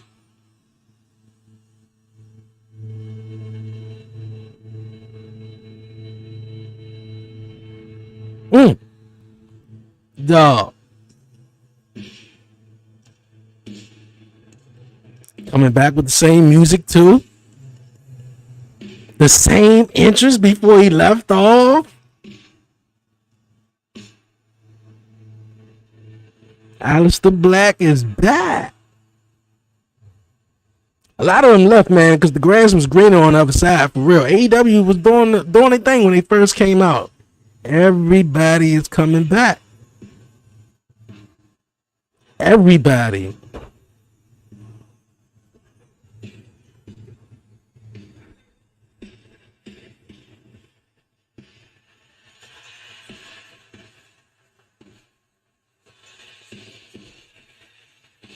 The mysterious, ultra dangerous Aleister Black is back.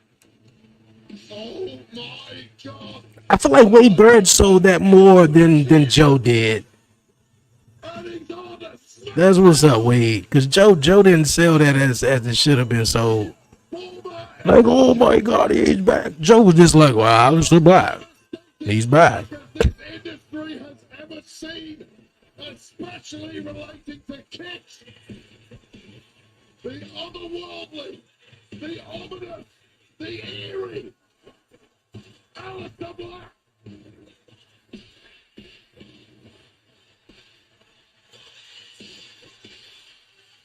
Incredible arrival to SmackDown.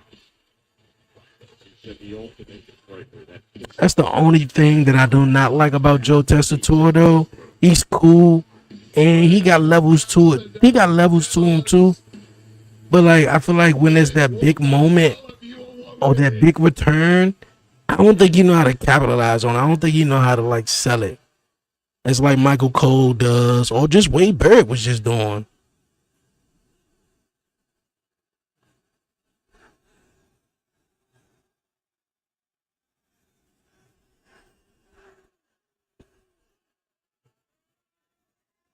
I knew he was sleepy. That's why I had to lay him down. I knew it.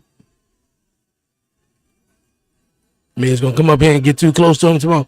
Look, you coming back. He gonna get that. What was it? What was it? Black Mass? Yeah, he about to get Black Mass.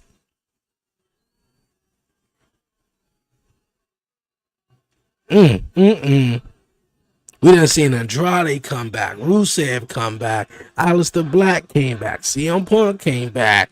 Cody Rhodes came back. Like, when Sean Spears came, I knew it. Black Mass, I knew it.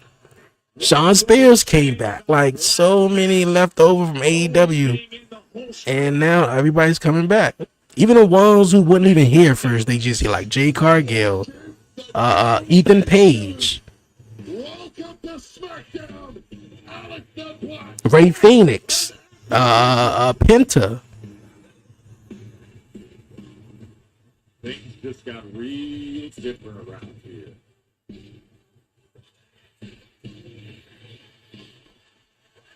That says a whole lot about AEW, man, in the last year or two. Because they was cooking. They was cooking in the beginning, I tell you. It was something new. It was something fresh. You know, they was doing things over there different. They could just, like... And everybody went over to AEW. Now, a couple of years passed and realized AEW is just... you know, ain't doing nothing with none of the guys. The WWE Tag Team Championship. It'll be part of a commercial-free final hour. Okay, so the final hour is commercial-free? So this must be the last commercial break right here. Yeah, that's what's up. Fatu's U.S. Championship.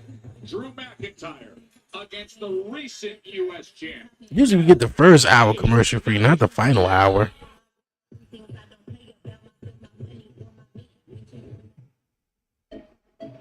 Yeah, that's what's up. Alright. Thinking how I should do this.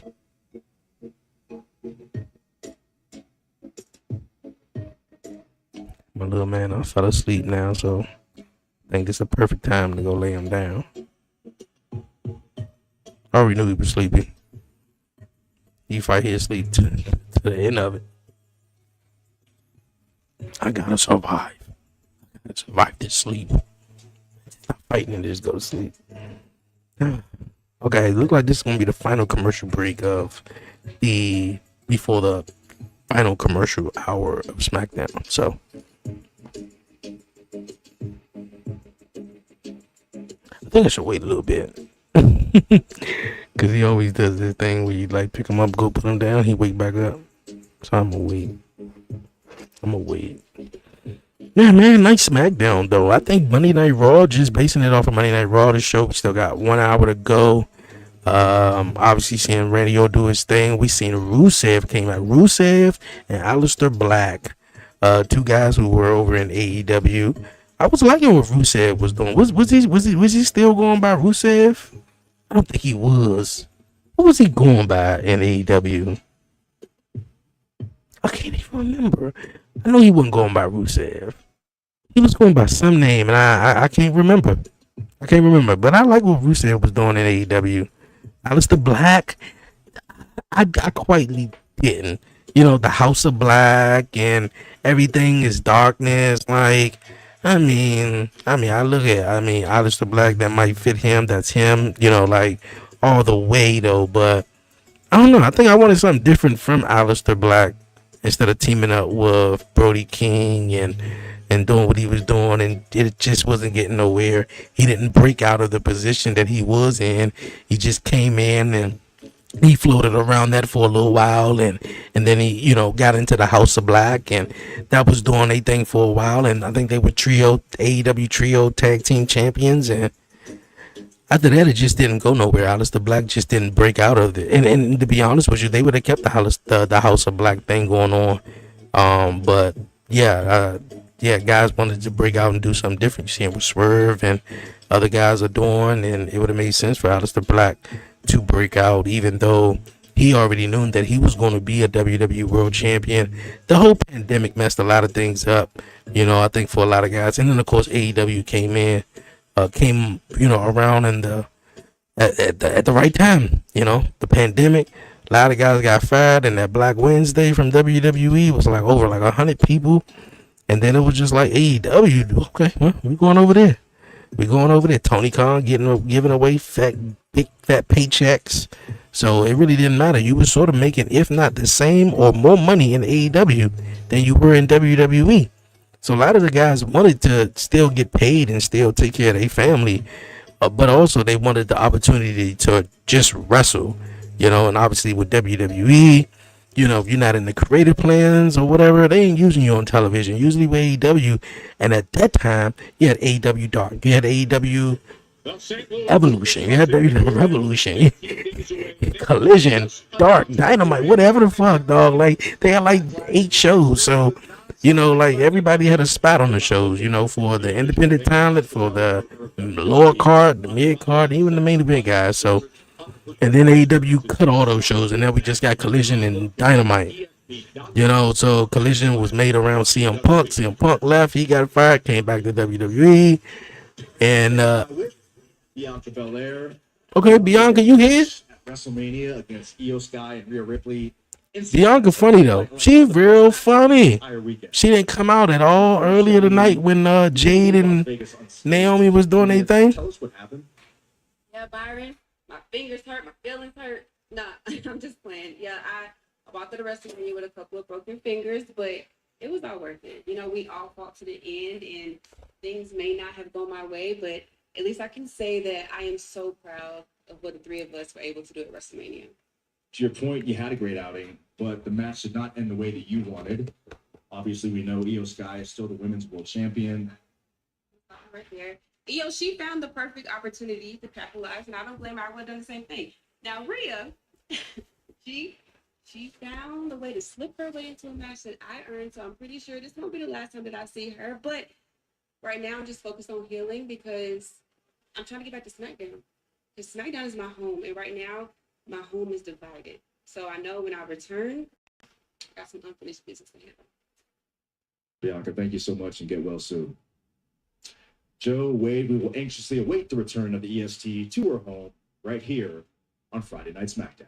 And Byron, I couldn't agree with Byron more in assessing that triple threat match. Bianca, Rhea, Io, they pushed the limits of what they're capable of. That was 5-star every which way last week. No doubt about it. It's inevitable that some people after a show on WrestleMania are going to be banged out in that way. Get well soon, Bianca Belair. We'll miss you. As for the other women's title scene, let's show you what went down earlier tonight right here in Fort Worth. It's an impromptu match. Jen Cargill was taking on Tiffany Stratton midway through the match. Up showed Naomi, far from happy with her loss at WrestleMania to the Storm.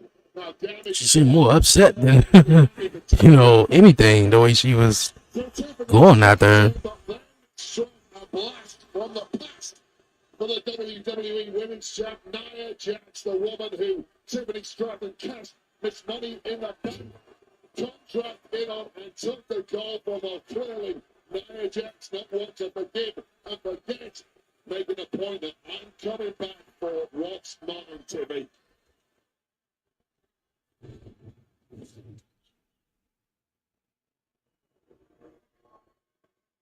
Just saw Bianca talking. I don't care about this revenge you have with Jade. But when it comes to Tiffany and the title, stay out of my way. As long as you proceed with caution. Really?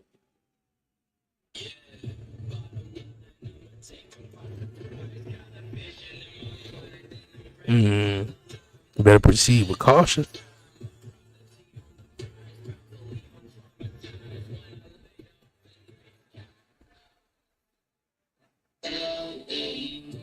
Yeah.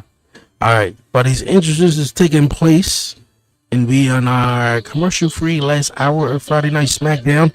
I'm gonna go lay down. My son who fell asleep. Don't move.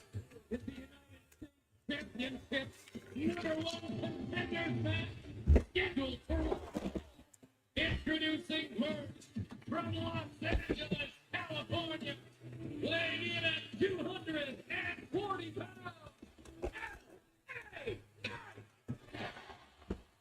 Earlier tonight, he declared, I'm not leaving here until I get my rematch against Fox 2. It is L.A. Knight. Yeah.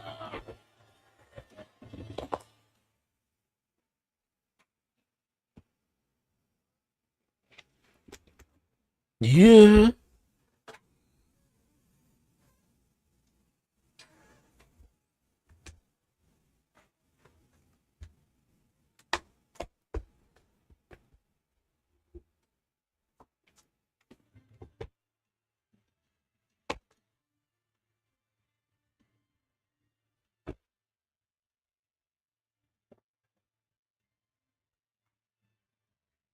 one contenders match. Coming up in moments here. The match that earlier tonight, Nick Owens, general manager, came out and said it's time for you to connect with Drew McIntyre and LA Knight, who had approached Jacob Fatu for that. But Drew came out and interrupted everything. Smart move by GM Aldis. You gotta get ahead of this kind of stuff. When things start going off the rails on your show, take the ball by the horns, set these two off against each other, and then it hopefully should reduce the inevitable chaos.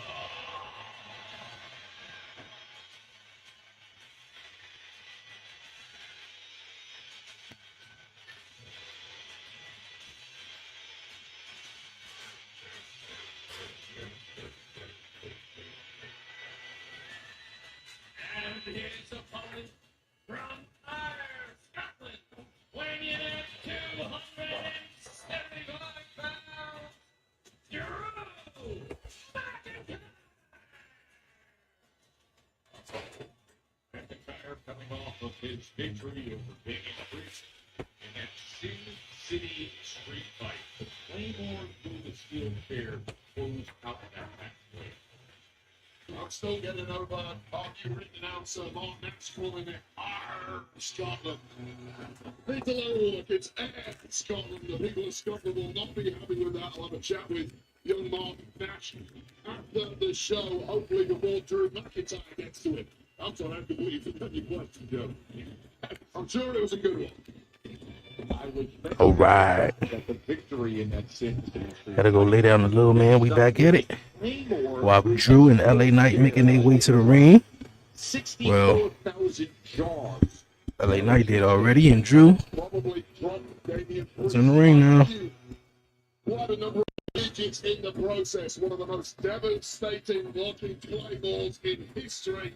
An explosion. Damian Priest's brain sandwiched between a boot and a hard place. What led to victory for the man from Ayr, Drew McIntyre.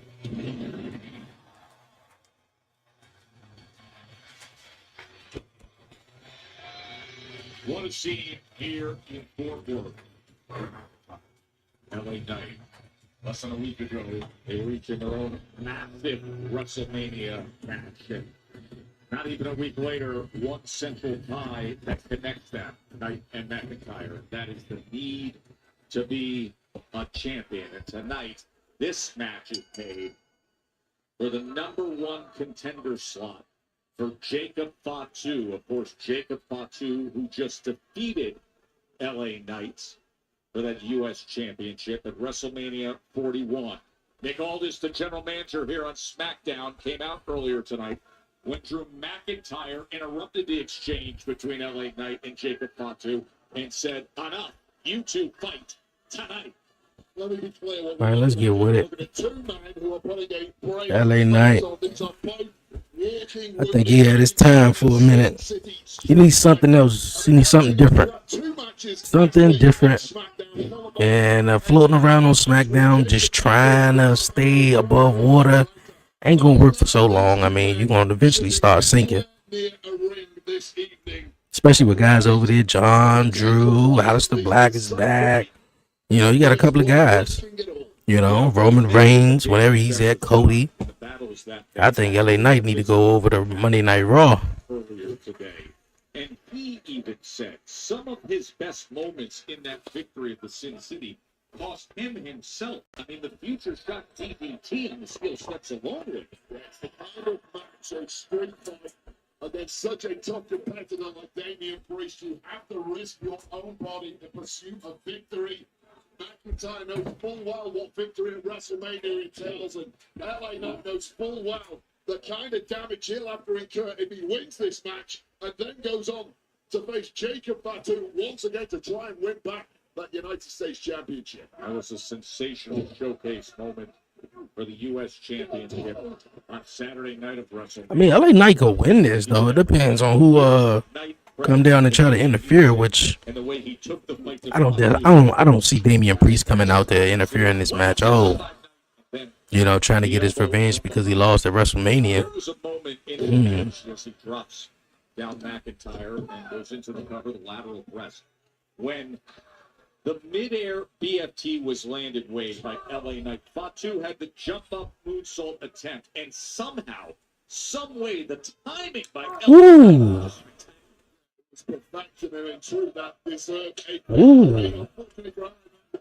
Going chop. Jacob Fatu just bounced too close to the ropes, but it shows you how close the margins are at very top level in WWE. Oh, come on, Priest. Why you fall for the okie doke? Being the champion and being a loser at WrestleMania. There was virtually nothing in it. Well, this is getting a little too close with these two powerhouses. Drew able to get out of the way and rolls himself back into the ring. But it's the kind of match, you've got so much wear and tear in your body already. You want to hit something big as quickly as possible. You know your opponent is weakened, just like you Suplex to the outside? Oh. Last thing you want right now is a long banger of a match. Juicy! The barriers shake! And noticeably, it was the ribs of LA Knight that connected. Those were the ribs that took so much damage last week at both WrestleMania and last week in those two matches on SmackDown. The megastar looking in big trouble. That is not to be dismissed. What happened last Friday on SmackDown when LA Knight, as you said, you felt it was two matches though, but you can really call it like one whole match. They stopped it for like 15 seconds and just said, "Hey, we're gonna resume with two extra people." On Saturday night. Well, Knight's biggest asset is confidence, but that's exactly what they did. Oh, ice. From that height and that force with Dude. McIntyre coming down the brainbuster, and you can see McIntyre saying, "Boy, I thought I had it." Well, the owner of that viral selfie, born at work, LOL. No, he did it again. Well, it was one of the biggest hits socially of WrestleMania, but McIntyre is not in the mood for fun and games this evening.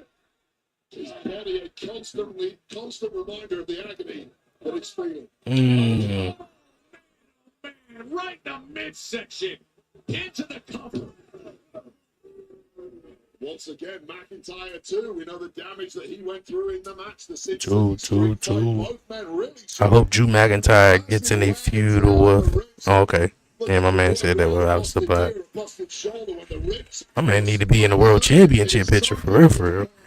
Or if he ain't gonna get in a world championship picture, man, let's get into a feud like almost something similar to the one with CM Punk last year. Like it was real, it was authentic. That went on from January all the way up until October for 10 months.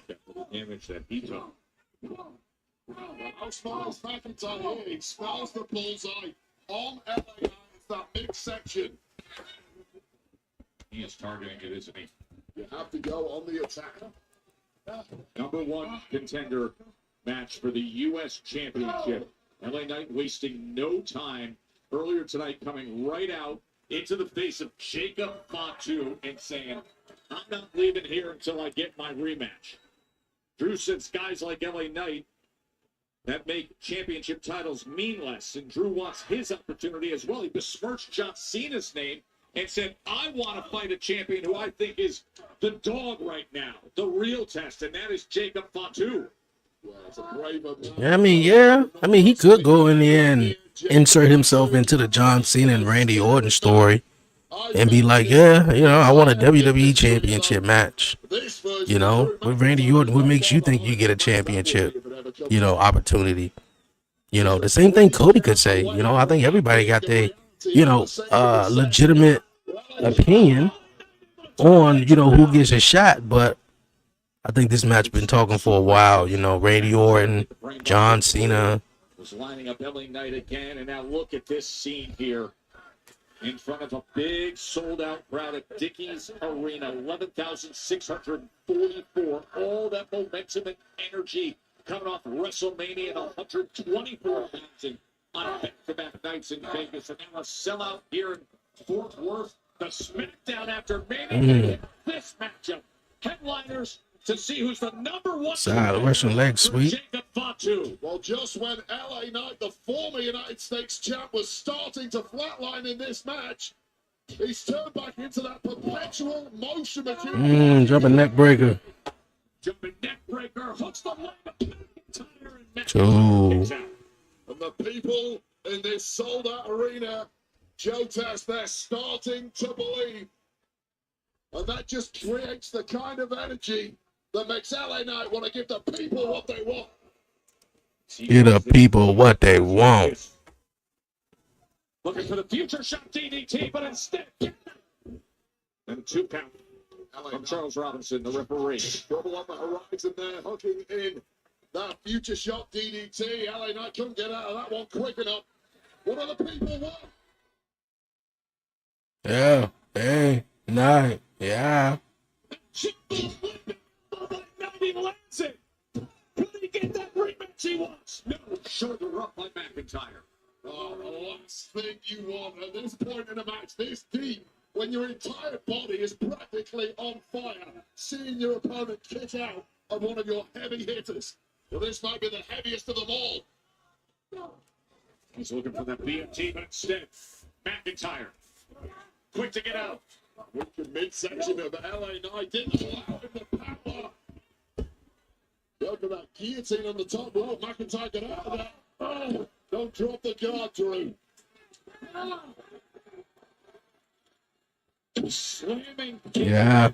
Yeah. Reinforced announcements.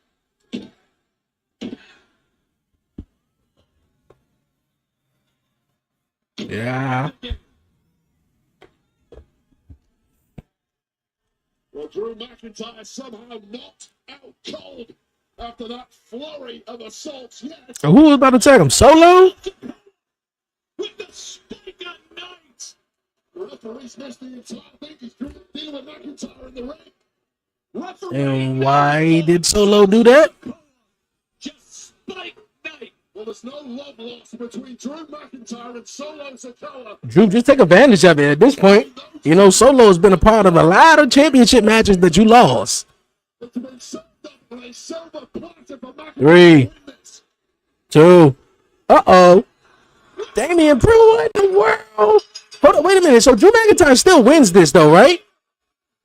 His chief rival, just days removed from the city replay, is attacking McIntyre, and it puts an end to this #1 contenders match. Yeah, I'm assuming Drew still wins this because Damian Priest attacked him. The ref didn't see what Solo did to LA Knight.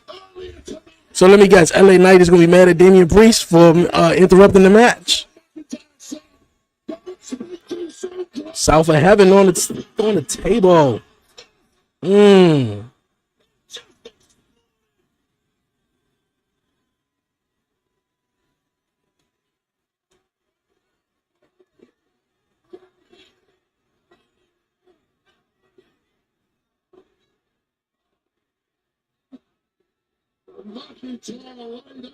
Yeah, exactly. Look at LA. LA like, hold on, wait a minute, though. So Drew McIntyre still wins the match.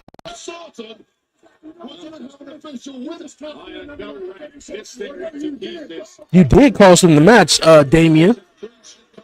Oh, who was that? Jacob?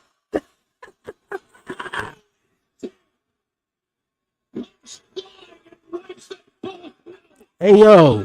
Jacob, take on all of them. Take on Priest, LA Knight, Drew McIntyre, fucking even Solo. Everything in sight. If your legs work, start running. It's too late for LA Knight. Just a piece of meat. Yeah. Take on all of them, Jacob. You got Drew McIntyre. He threw the table, though, so you got to watch your back with him. Where's Solo at? And a smash into the corner. Well, McIntyre got taken out. When the South of Heaven through the table, Mmm. was what's happening in the ring. seems far, far worse. Look at Fatu. This is how the title reign begins. With the Boy, Jacob is a beast. you look.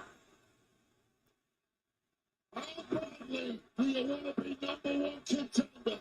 The most dangerous. No, thank you.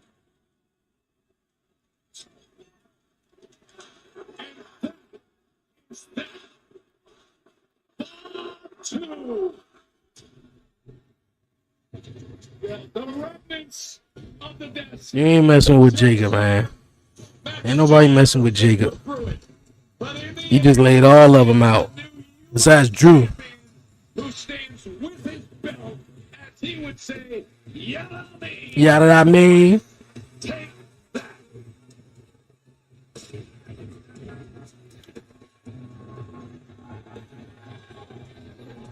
An absolute. That's what's up. Night for SmackDown. We saw the debut. Braxium beat Los Garza, Tiffany Stratton, and Jay Cargill. That ended in disqualification. Zelina, new Women's United States Champion. And Damian Priest beats LA. Well, Drew McIntyre wins because of disqualification. Vega with the victory, and she is your new United States champion, hitting the code red against Chelsea Green. You know what happened with McIntyre and Knight here in front of us. And the big news of the night, it is coming your way in 15 days. Big Ten, Backlash, it's official.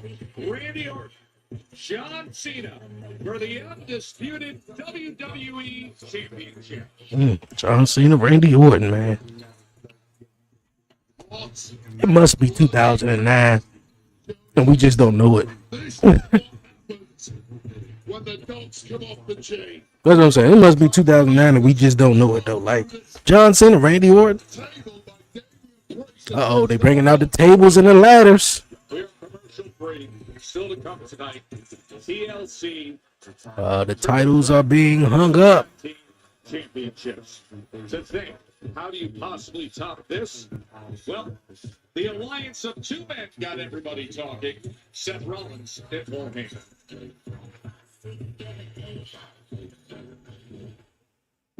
I am a revolutionary. I am a visionary. I stole CM Punk's best friend. I took a wise man from Roman Reigns.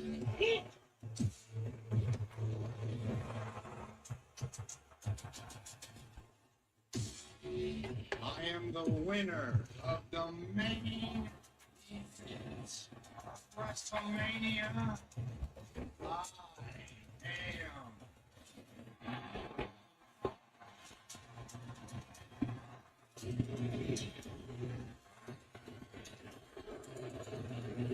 I was not expecting that ending, though, on Monday Night Raw.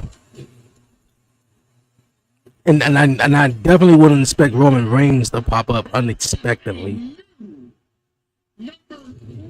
Shit, last year, we ain't seen Roman Reigns until August. He popped up on Monday Night Raw after WrestleMania. Maybe it had a lot to do with them on Netflix or whatever, but Roman would have said deuces, ooses. Superman punched Paul Heyman, and Braun Breaker come with the spear. That was a nice sale on the spear, too.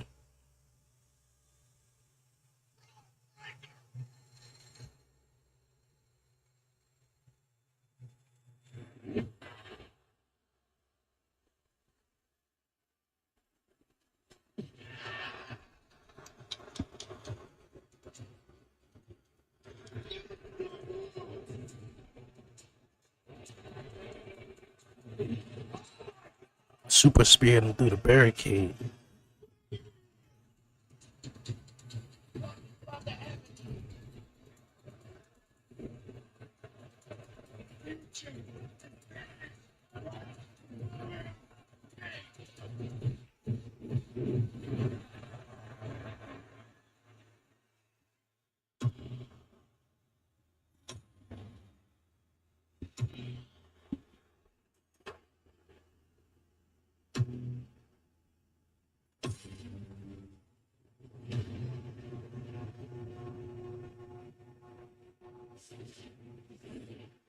Hey, this is the first time he's been involved in 2 segments in one night.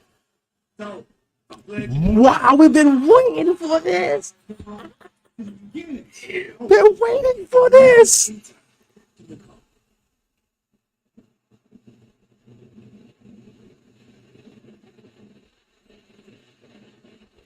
You did John Cena become so right? Oh, there's 2 sides to every story, Oos. That's a real world champion. Someday when I grow up, I'm gonna be just like him. You're already grown up, though. John Cena. Our truth is a nut. They are going to meet up in St. Louis in 15 days. I'm gonna be just like him when I grow up. WWE Championships. As again, the RKO was delivered by Wolf earlier tonight. Aleister Black versus The Miz next Friday. Black match by the stoking return of one Aleister Black. Well, those two are going to go head to head next week live on SmackDown from Des Moines, Iowa.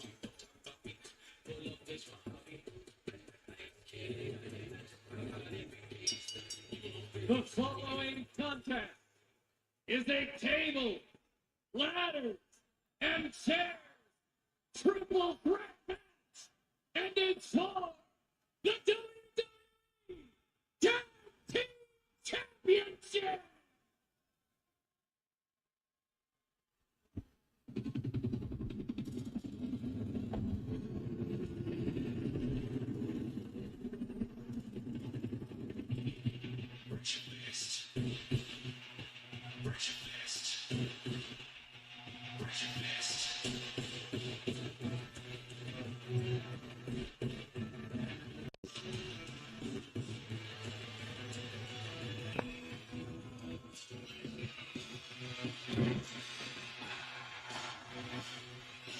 In complete parts, with a combined weight of 412 pounds, Alex Shelley and Chris Davis, Motor City Machine Guns. Wait, there was a good chance that the Motor City Machine Gun could have been celebrating in Vegas last week with championship titles, but a DQ ended up being the result in that match, and now the task is much harder here with TLC. Epic battle.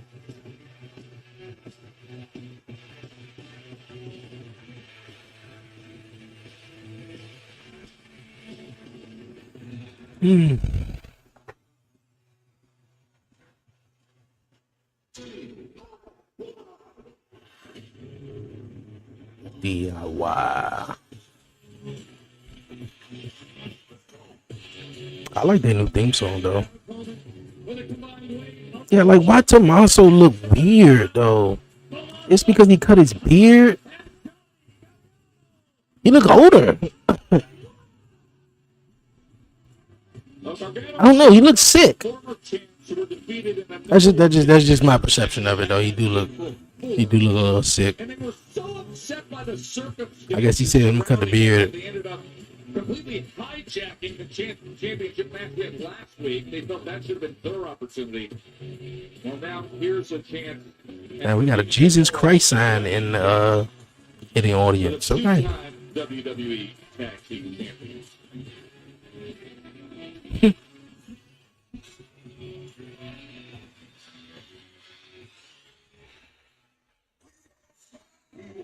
We want to smoke.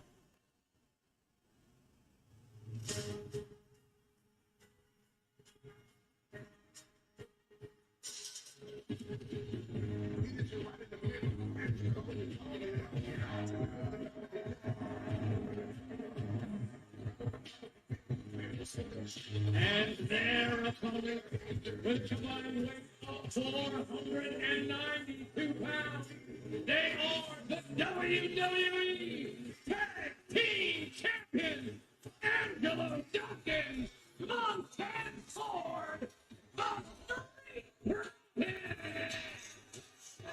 This will be their third title defense in the midst of their second reign as champion. on a 6-match winning streak. Their last loss actually came in a triple threat tag team match against DIY. That was back on October 18th. Pretty Deadly was also in that match. But this just feels very different. Not just because of all the drama that's been happening in the What you division. see, something that was brand But beautiful. this is tables, ladders, and chairs. This is history. This is violence. This is knowing exactly what you're stepping into and the line that must be crossed to accomplish the task as the tag team championships hang up high. And I'll tell you right now, Joe, these are 3 angry tag teams who clearly didn't make the WrestleMania card. They've all got a point to prove tonight. Hey, WrestleMania 41. Hey, management, this is what you couldn't. I like that. I like the hunger among these 6 men. If they all look up and say, there's the prize. I'm just saying, how do you not add a TLC match on WrestleMania though? Like, that's just crazy though. But it's about to be dope. The experience level, the caliber of these teams, the motivation, and of course, the stakes. This match has the potential to top anything we saw all weekend at WrestleMania 41. Quickly going right to the ladder is DIY. Mm. The kick right through the ladder comes from the Motor City Machine Guns. And now the Motor City Machine Guns and Street Profits square off, Wayne. Now, I've got to tell you right now, right off the bat, I will call the Motor City Machine Guns the favorite for this one purely because of their cruiserweight style that they made their own. They really are the innovators of that style. It really behooves you to be masters of that speed, that motion, to get to the top of those ladders as quickly as possible. And this is exactly what you're talking about when it comes to the style of Motor City Machine Guns as they go on the crisscross running attack.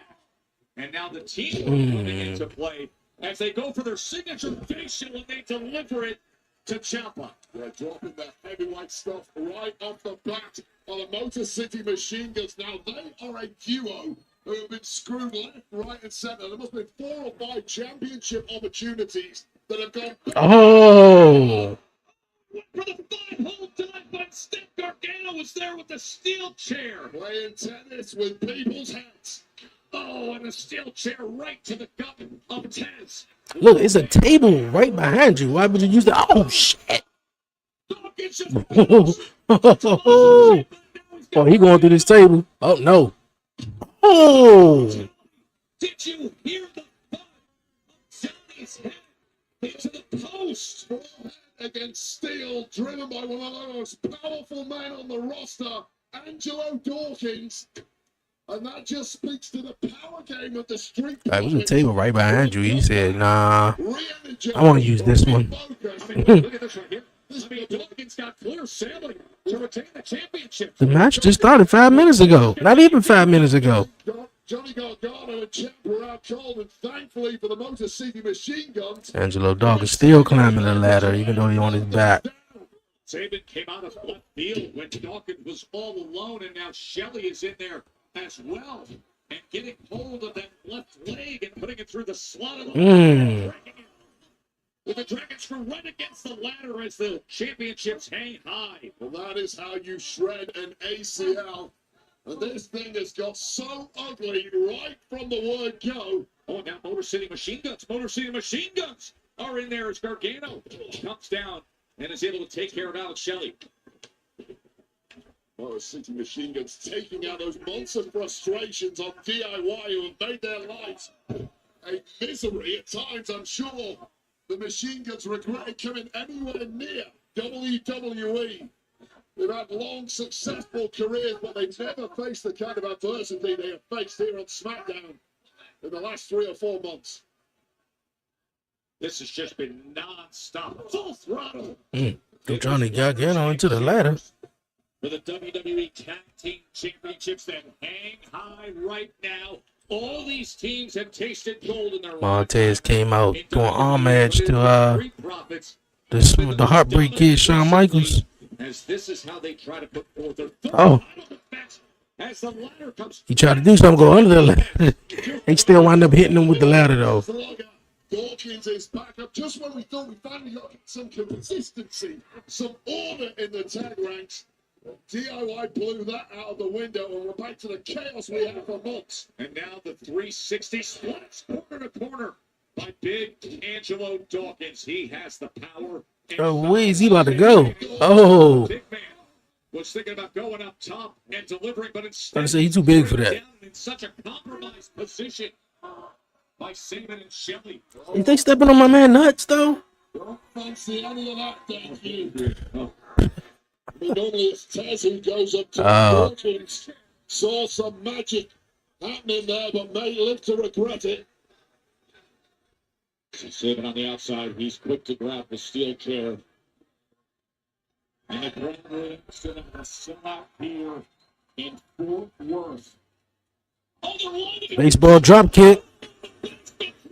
Basement drop kick, yeah. Right to the head, the brutality of this. Yeah, and I'm kind of getting close to writing Dawkins off for the rest of this match. And if Tez wants to win this thing, he may have to do it on his own, but even that's looking bleak now. Right up. It's a drop kick through the chair. So both members of the Street Profits have taken damage from the Motor City machine guns. Oh, what a devastating hit that was. That chair being drop kicked into the forehead of Montez Ford. The damage clearly already done to Dawkins. The champs looking worse for wear in this one. We may see a title change the way this is going. You would think so. Steel chair into the head, just sliding it at full force. I've seen a lot of tables, ladders, and chairs matches. This is about as vicious as it gets. Oh. As only he can. Wipes them all out. Flying over his partner, Angelo Dawkins. I'm worried about Alex Shelley's arm here. Look at this. Montez Ford off for the next few minutes after that steel chair to the head. Managing to bounce back. This is that championship caliber that the Street Profits returned to WWE. Come on, get the ladders and put them in the ring. We are so thrilled to be bringing you this tables, ladders, and chairs triple threat match, commercial free, as the Street Profits to retain, and they will if Tez can climb that ladder and secure their championships back. You gotta move it over a little bit though, but hey, unless somebody going through that ladder through the table and in front of the announce desk. One of them is going to give up no matter how much pain they're going through. Not with the gold on the line and fingertips touching there from Montez Ford. Tommaso Ciampa and Tez at the top of that ladder, fighting side by side as Johnny Gargano looks to take advantage and go up on his own. Even worse than those titles swinging away from your grasp, especially when the ladders aren't quite positioned. I noticed they didn't do that jump that you usually do all night long. Gotta get those things up so quick to get any chance of. Is he about to spin him off the front ladder?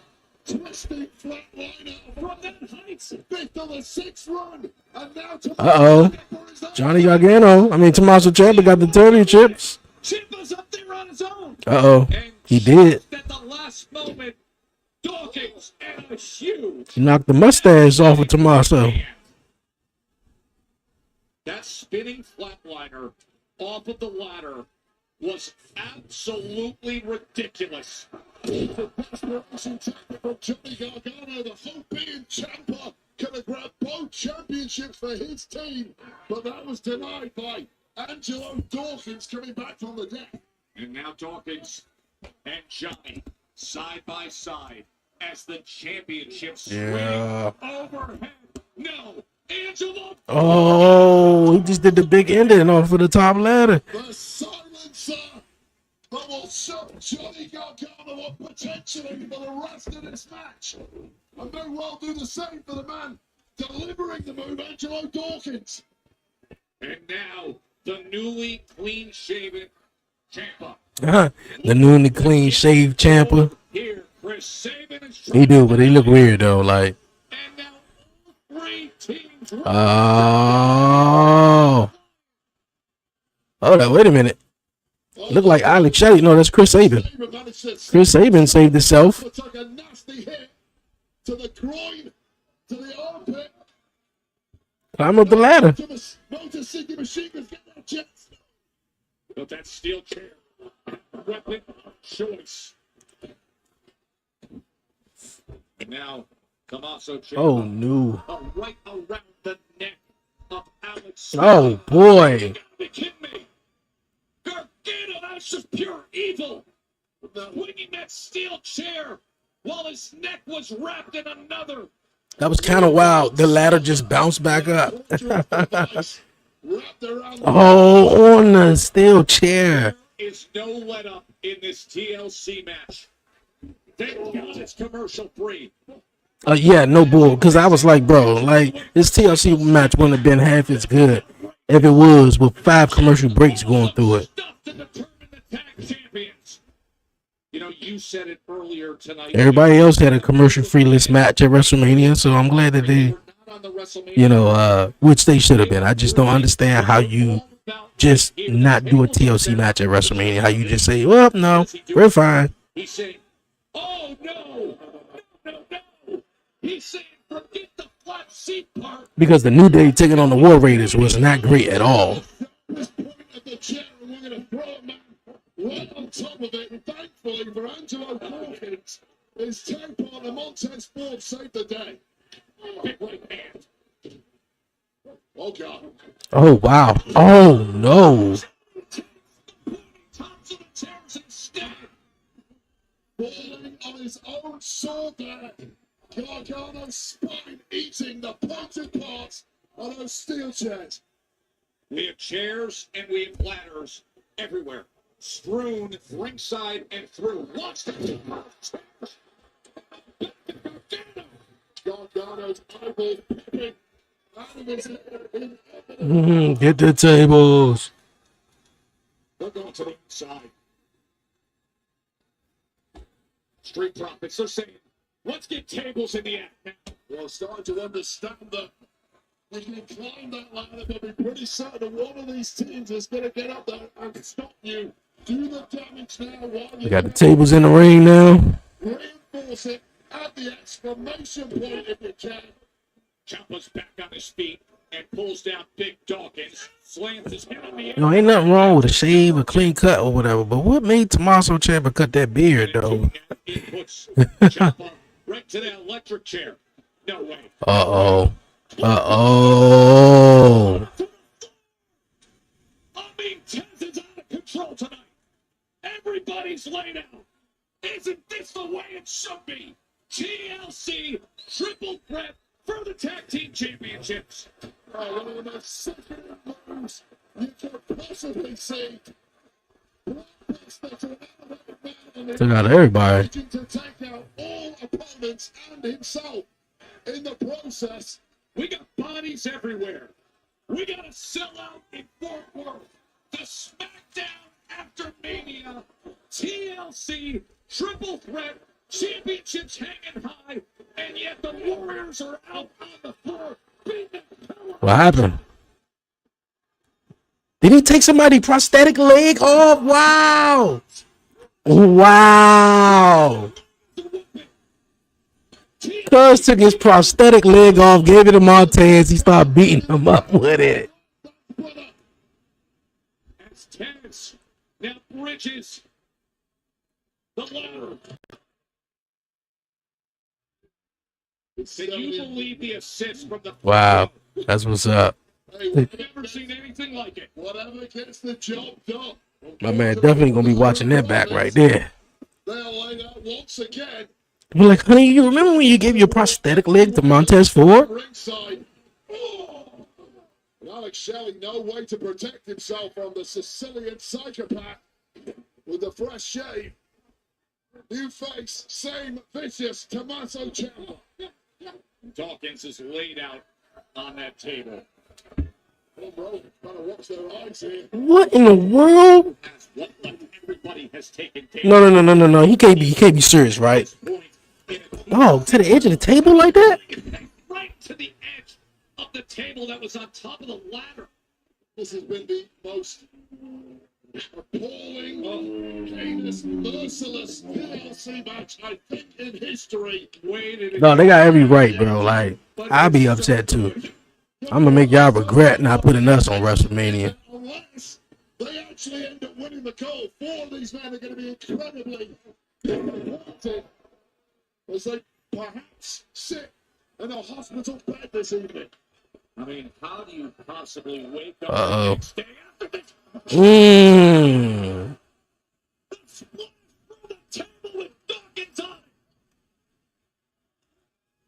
At some point in a match like this, somebody has to step in and slow some of these guys down.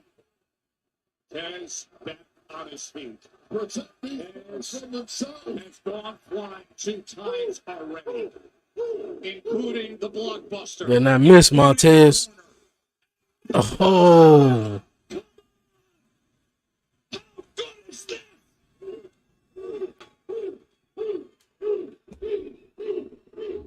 We've had 2 tables. I just thought of something in my head though. Like, my man Tommaso Ciampa is giving me Eric Young vibes though. Ever since he cut that beard, I just keep notice. I can't not like notice it no more now. He's giving me like the big brother of Eric Young. Yo, if y'all see Tommaso Ciampa without his beard, y'all understand.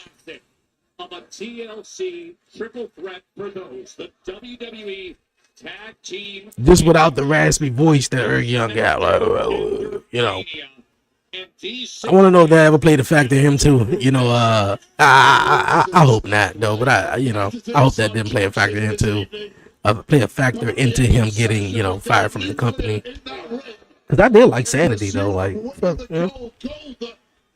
man has got anywhere near for the past few minutes. They've been so bent on attacking each other. It has just been nobody's even put a ladder near those belts for many minutes, as it has been all-out brutality of destroying each other. A big boot by Ciampa. Oh, he about to do it on a ladder. Oh shit! Oh, and it broke too. The white noise through the Please take the camera off Tommaso Ciampa, bro. I'm just gonna keep saying the same thing. and Ciampa puts up the pain of it. Well, this connects right through the heart. He's taken so much out of him, but all we can do is yell for Gargano. Do it now, Johnny. Win us the gold. I'm done. I'm toast. It's all on you, Gargano. Gargano's going to finish it right here. DIY in position, but no. Met by the Motor City Machine Guns, Alex Shelley. And that may have been DIY's greatest moment to win this thing. And now Gargano's trying to fight off both Shelley and Saban. And if he can, he will have a clear path. Johnny, he's on the table. Slingshot DDT attempted. That was the attempt. He was looking for that slingshot. Johnny Gargano about to go through this table. But instead, the combo kicks. Our own version of a meeting in the middle, perhaps, for the master. Oh no! Oh no! Oh no! Oh no! Just go through it. Hurry up and stop standing on the table. Oh!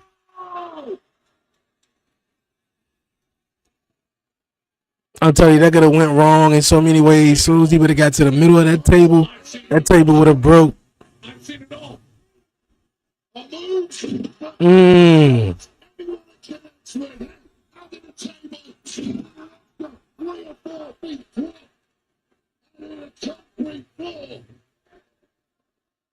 Listen to this crowd.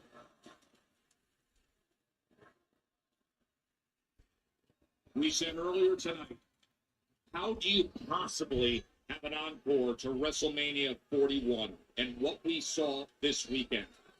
The all-time classics with Seth and Roman and Punk, or Io and Rhea and Bianca. You come to a tough town like Fort Worth. You bring tables, ladders, and chairs. You put 6 desperate, hungry warriors together, and you go for gold like DIY is about to do right now.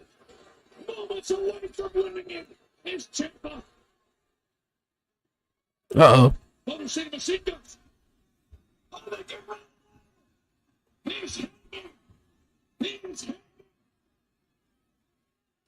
And now the steel chairs.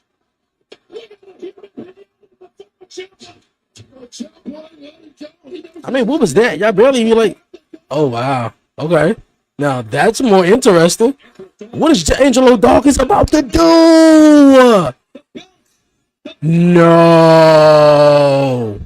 He gonna spare him through. He gonna spare him through the table off the ladder. No. Oh. You can tell he don't do heights. Yeah. You can tell he don't do heights at all. Just the way he landed. Mm.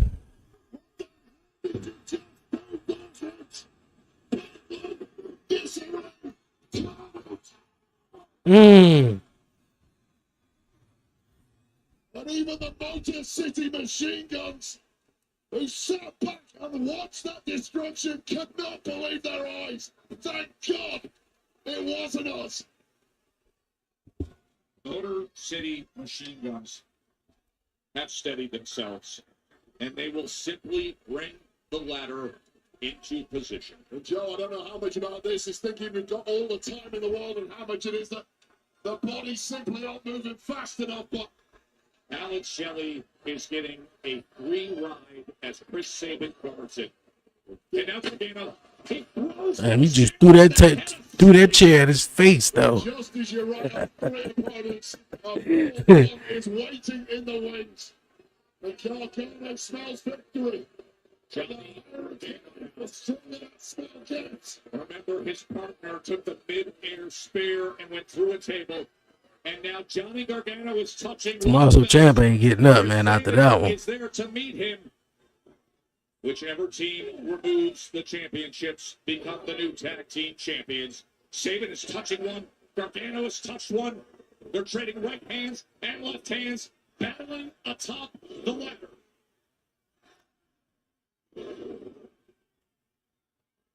Everybody on their feet here in Fort Worth, and it has been like for the better part of a half an hour of non-stop.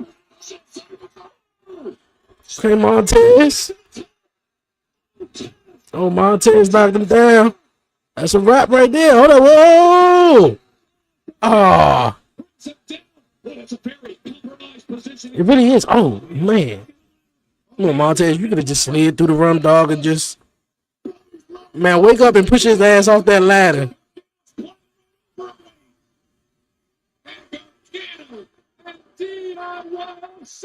Oh, boy. They're having you think one team going to win, the other team going to win. One team going to win, the other team going to win. Now, Montez is climbing up the ladder in the most unique way.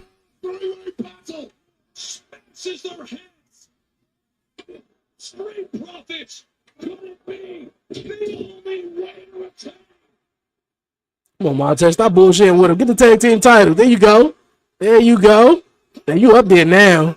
There you go. That was nice. That was awesome.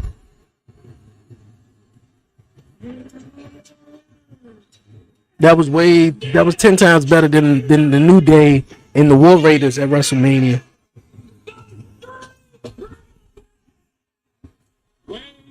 Like how? But okay. They did it. For the tag team titles in nearly 5 years. It may take 50 years to come close to what we just saw. 6 men completely unbreakable in pursuit of the highest prize in the tag game. They painted their bodies all over this arena, but it was the gutsy, valiant Street Profits that prevailed amidst ultimate mayhem.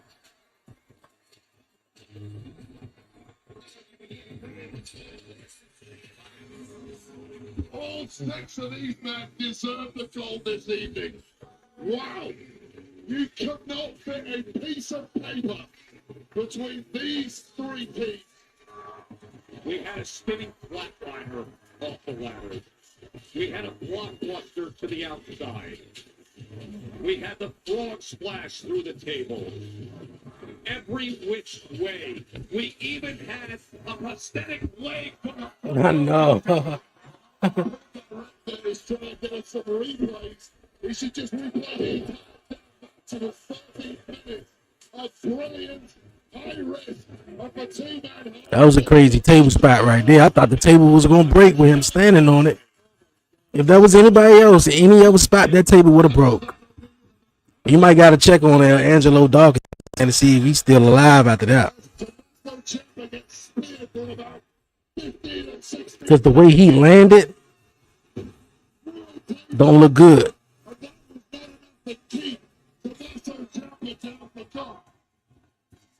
The mid-air spear by Dawkins is just one of the highlights. As good as it gets. The third defense in their second reign. 42 days they've been tag team champions. And this will be remembered forever. Springboarding onto the ladder was Vince.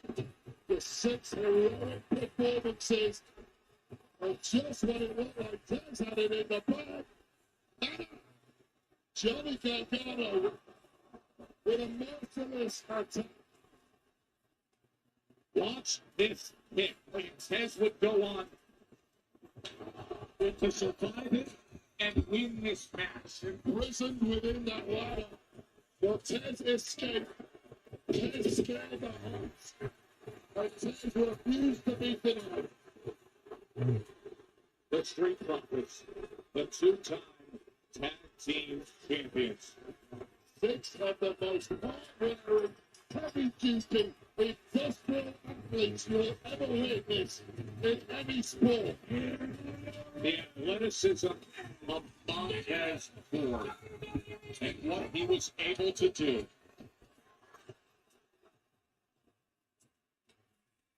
Out to the floor, through the table.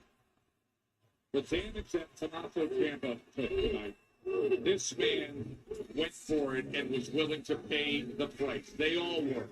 But in the end, it was Montez Ford and Angelo Dawkins who found the way. As amount as you get in contrast the elation of the champs with the physical agony. But that looked like that's a wrap for the show. They just got an extra 2 minutes to celebrate. But yo, SmackDown was definitely dope, man.